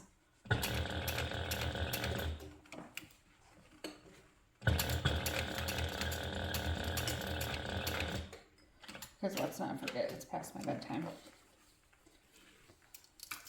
So I think tomorrow I'm going to take a look at my machine and try to figure out if I'm missing something when I oil it, because I don't like the squeakiness. Alright, so we've got that. Now we're going to bring the other end of our strap through one of the swivel clips and slide it on, and then slide this over the center bar of the strap slider back through the other end. And then you want to make sure that it properly adjusts, which it does. These are regular strap sliders, I think, from Mormino, but she does have wide mouth ones, and I think I should have gotten that. And then I'm just going to put the other end, I don't know if I want to fold that over twice, it's pretty thick, but I don't want that raw edge. I think I'm going to leave my sewing here, and then I'm going to put a strap end on this, because this woven I used is more of a canvas than a quilting cotton. It's a little thick on my strap, so.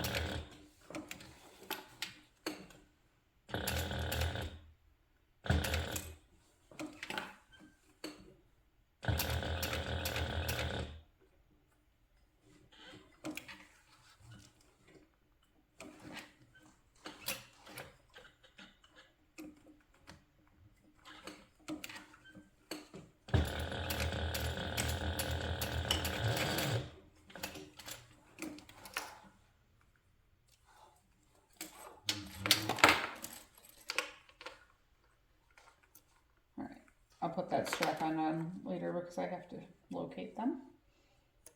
So, there you have it. There's our crossbody strap, which is not really long enough because I cut it too short. But the pattern does tell you to cut it longer than this. So,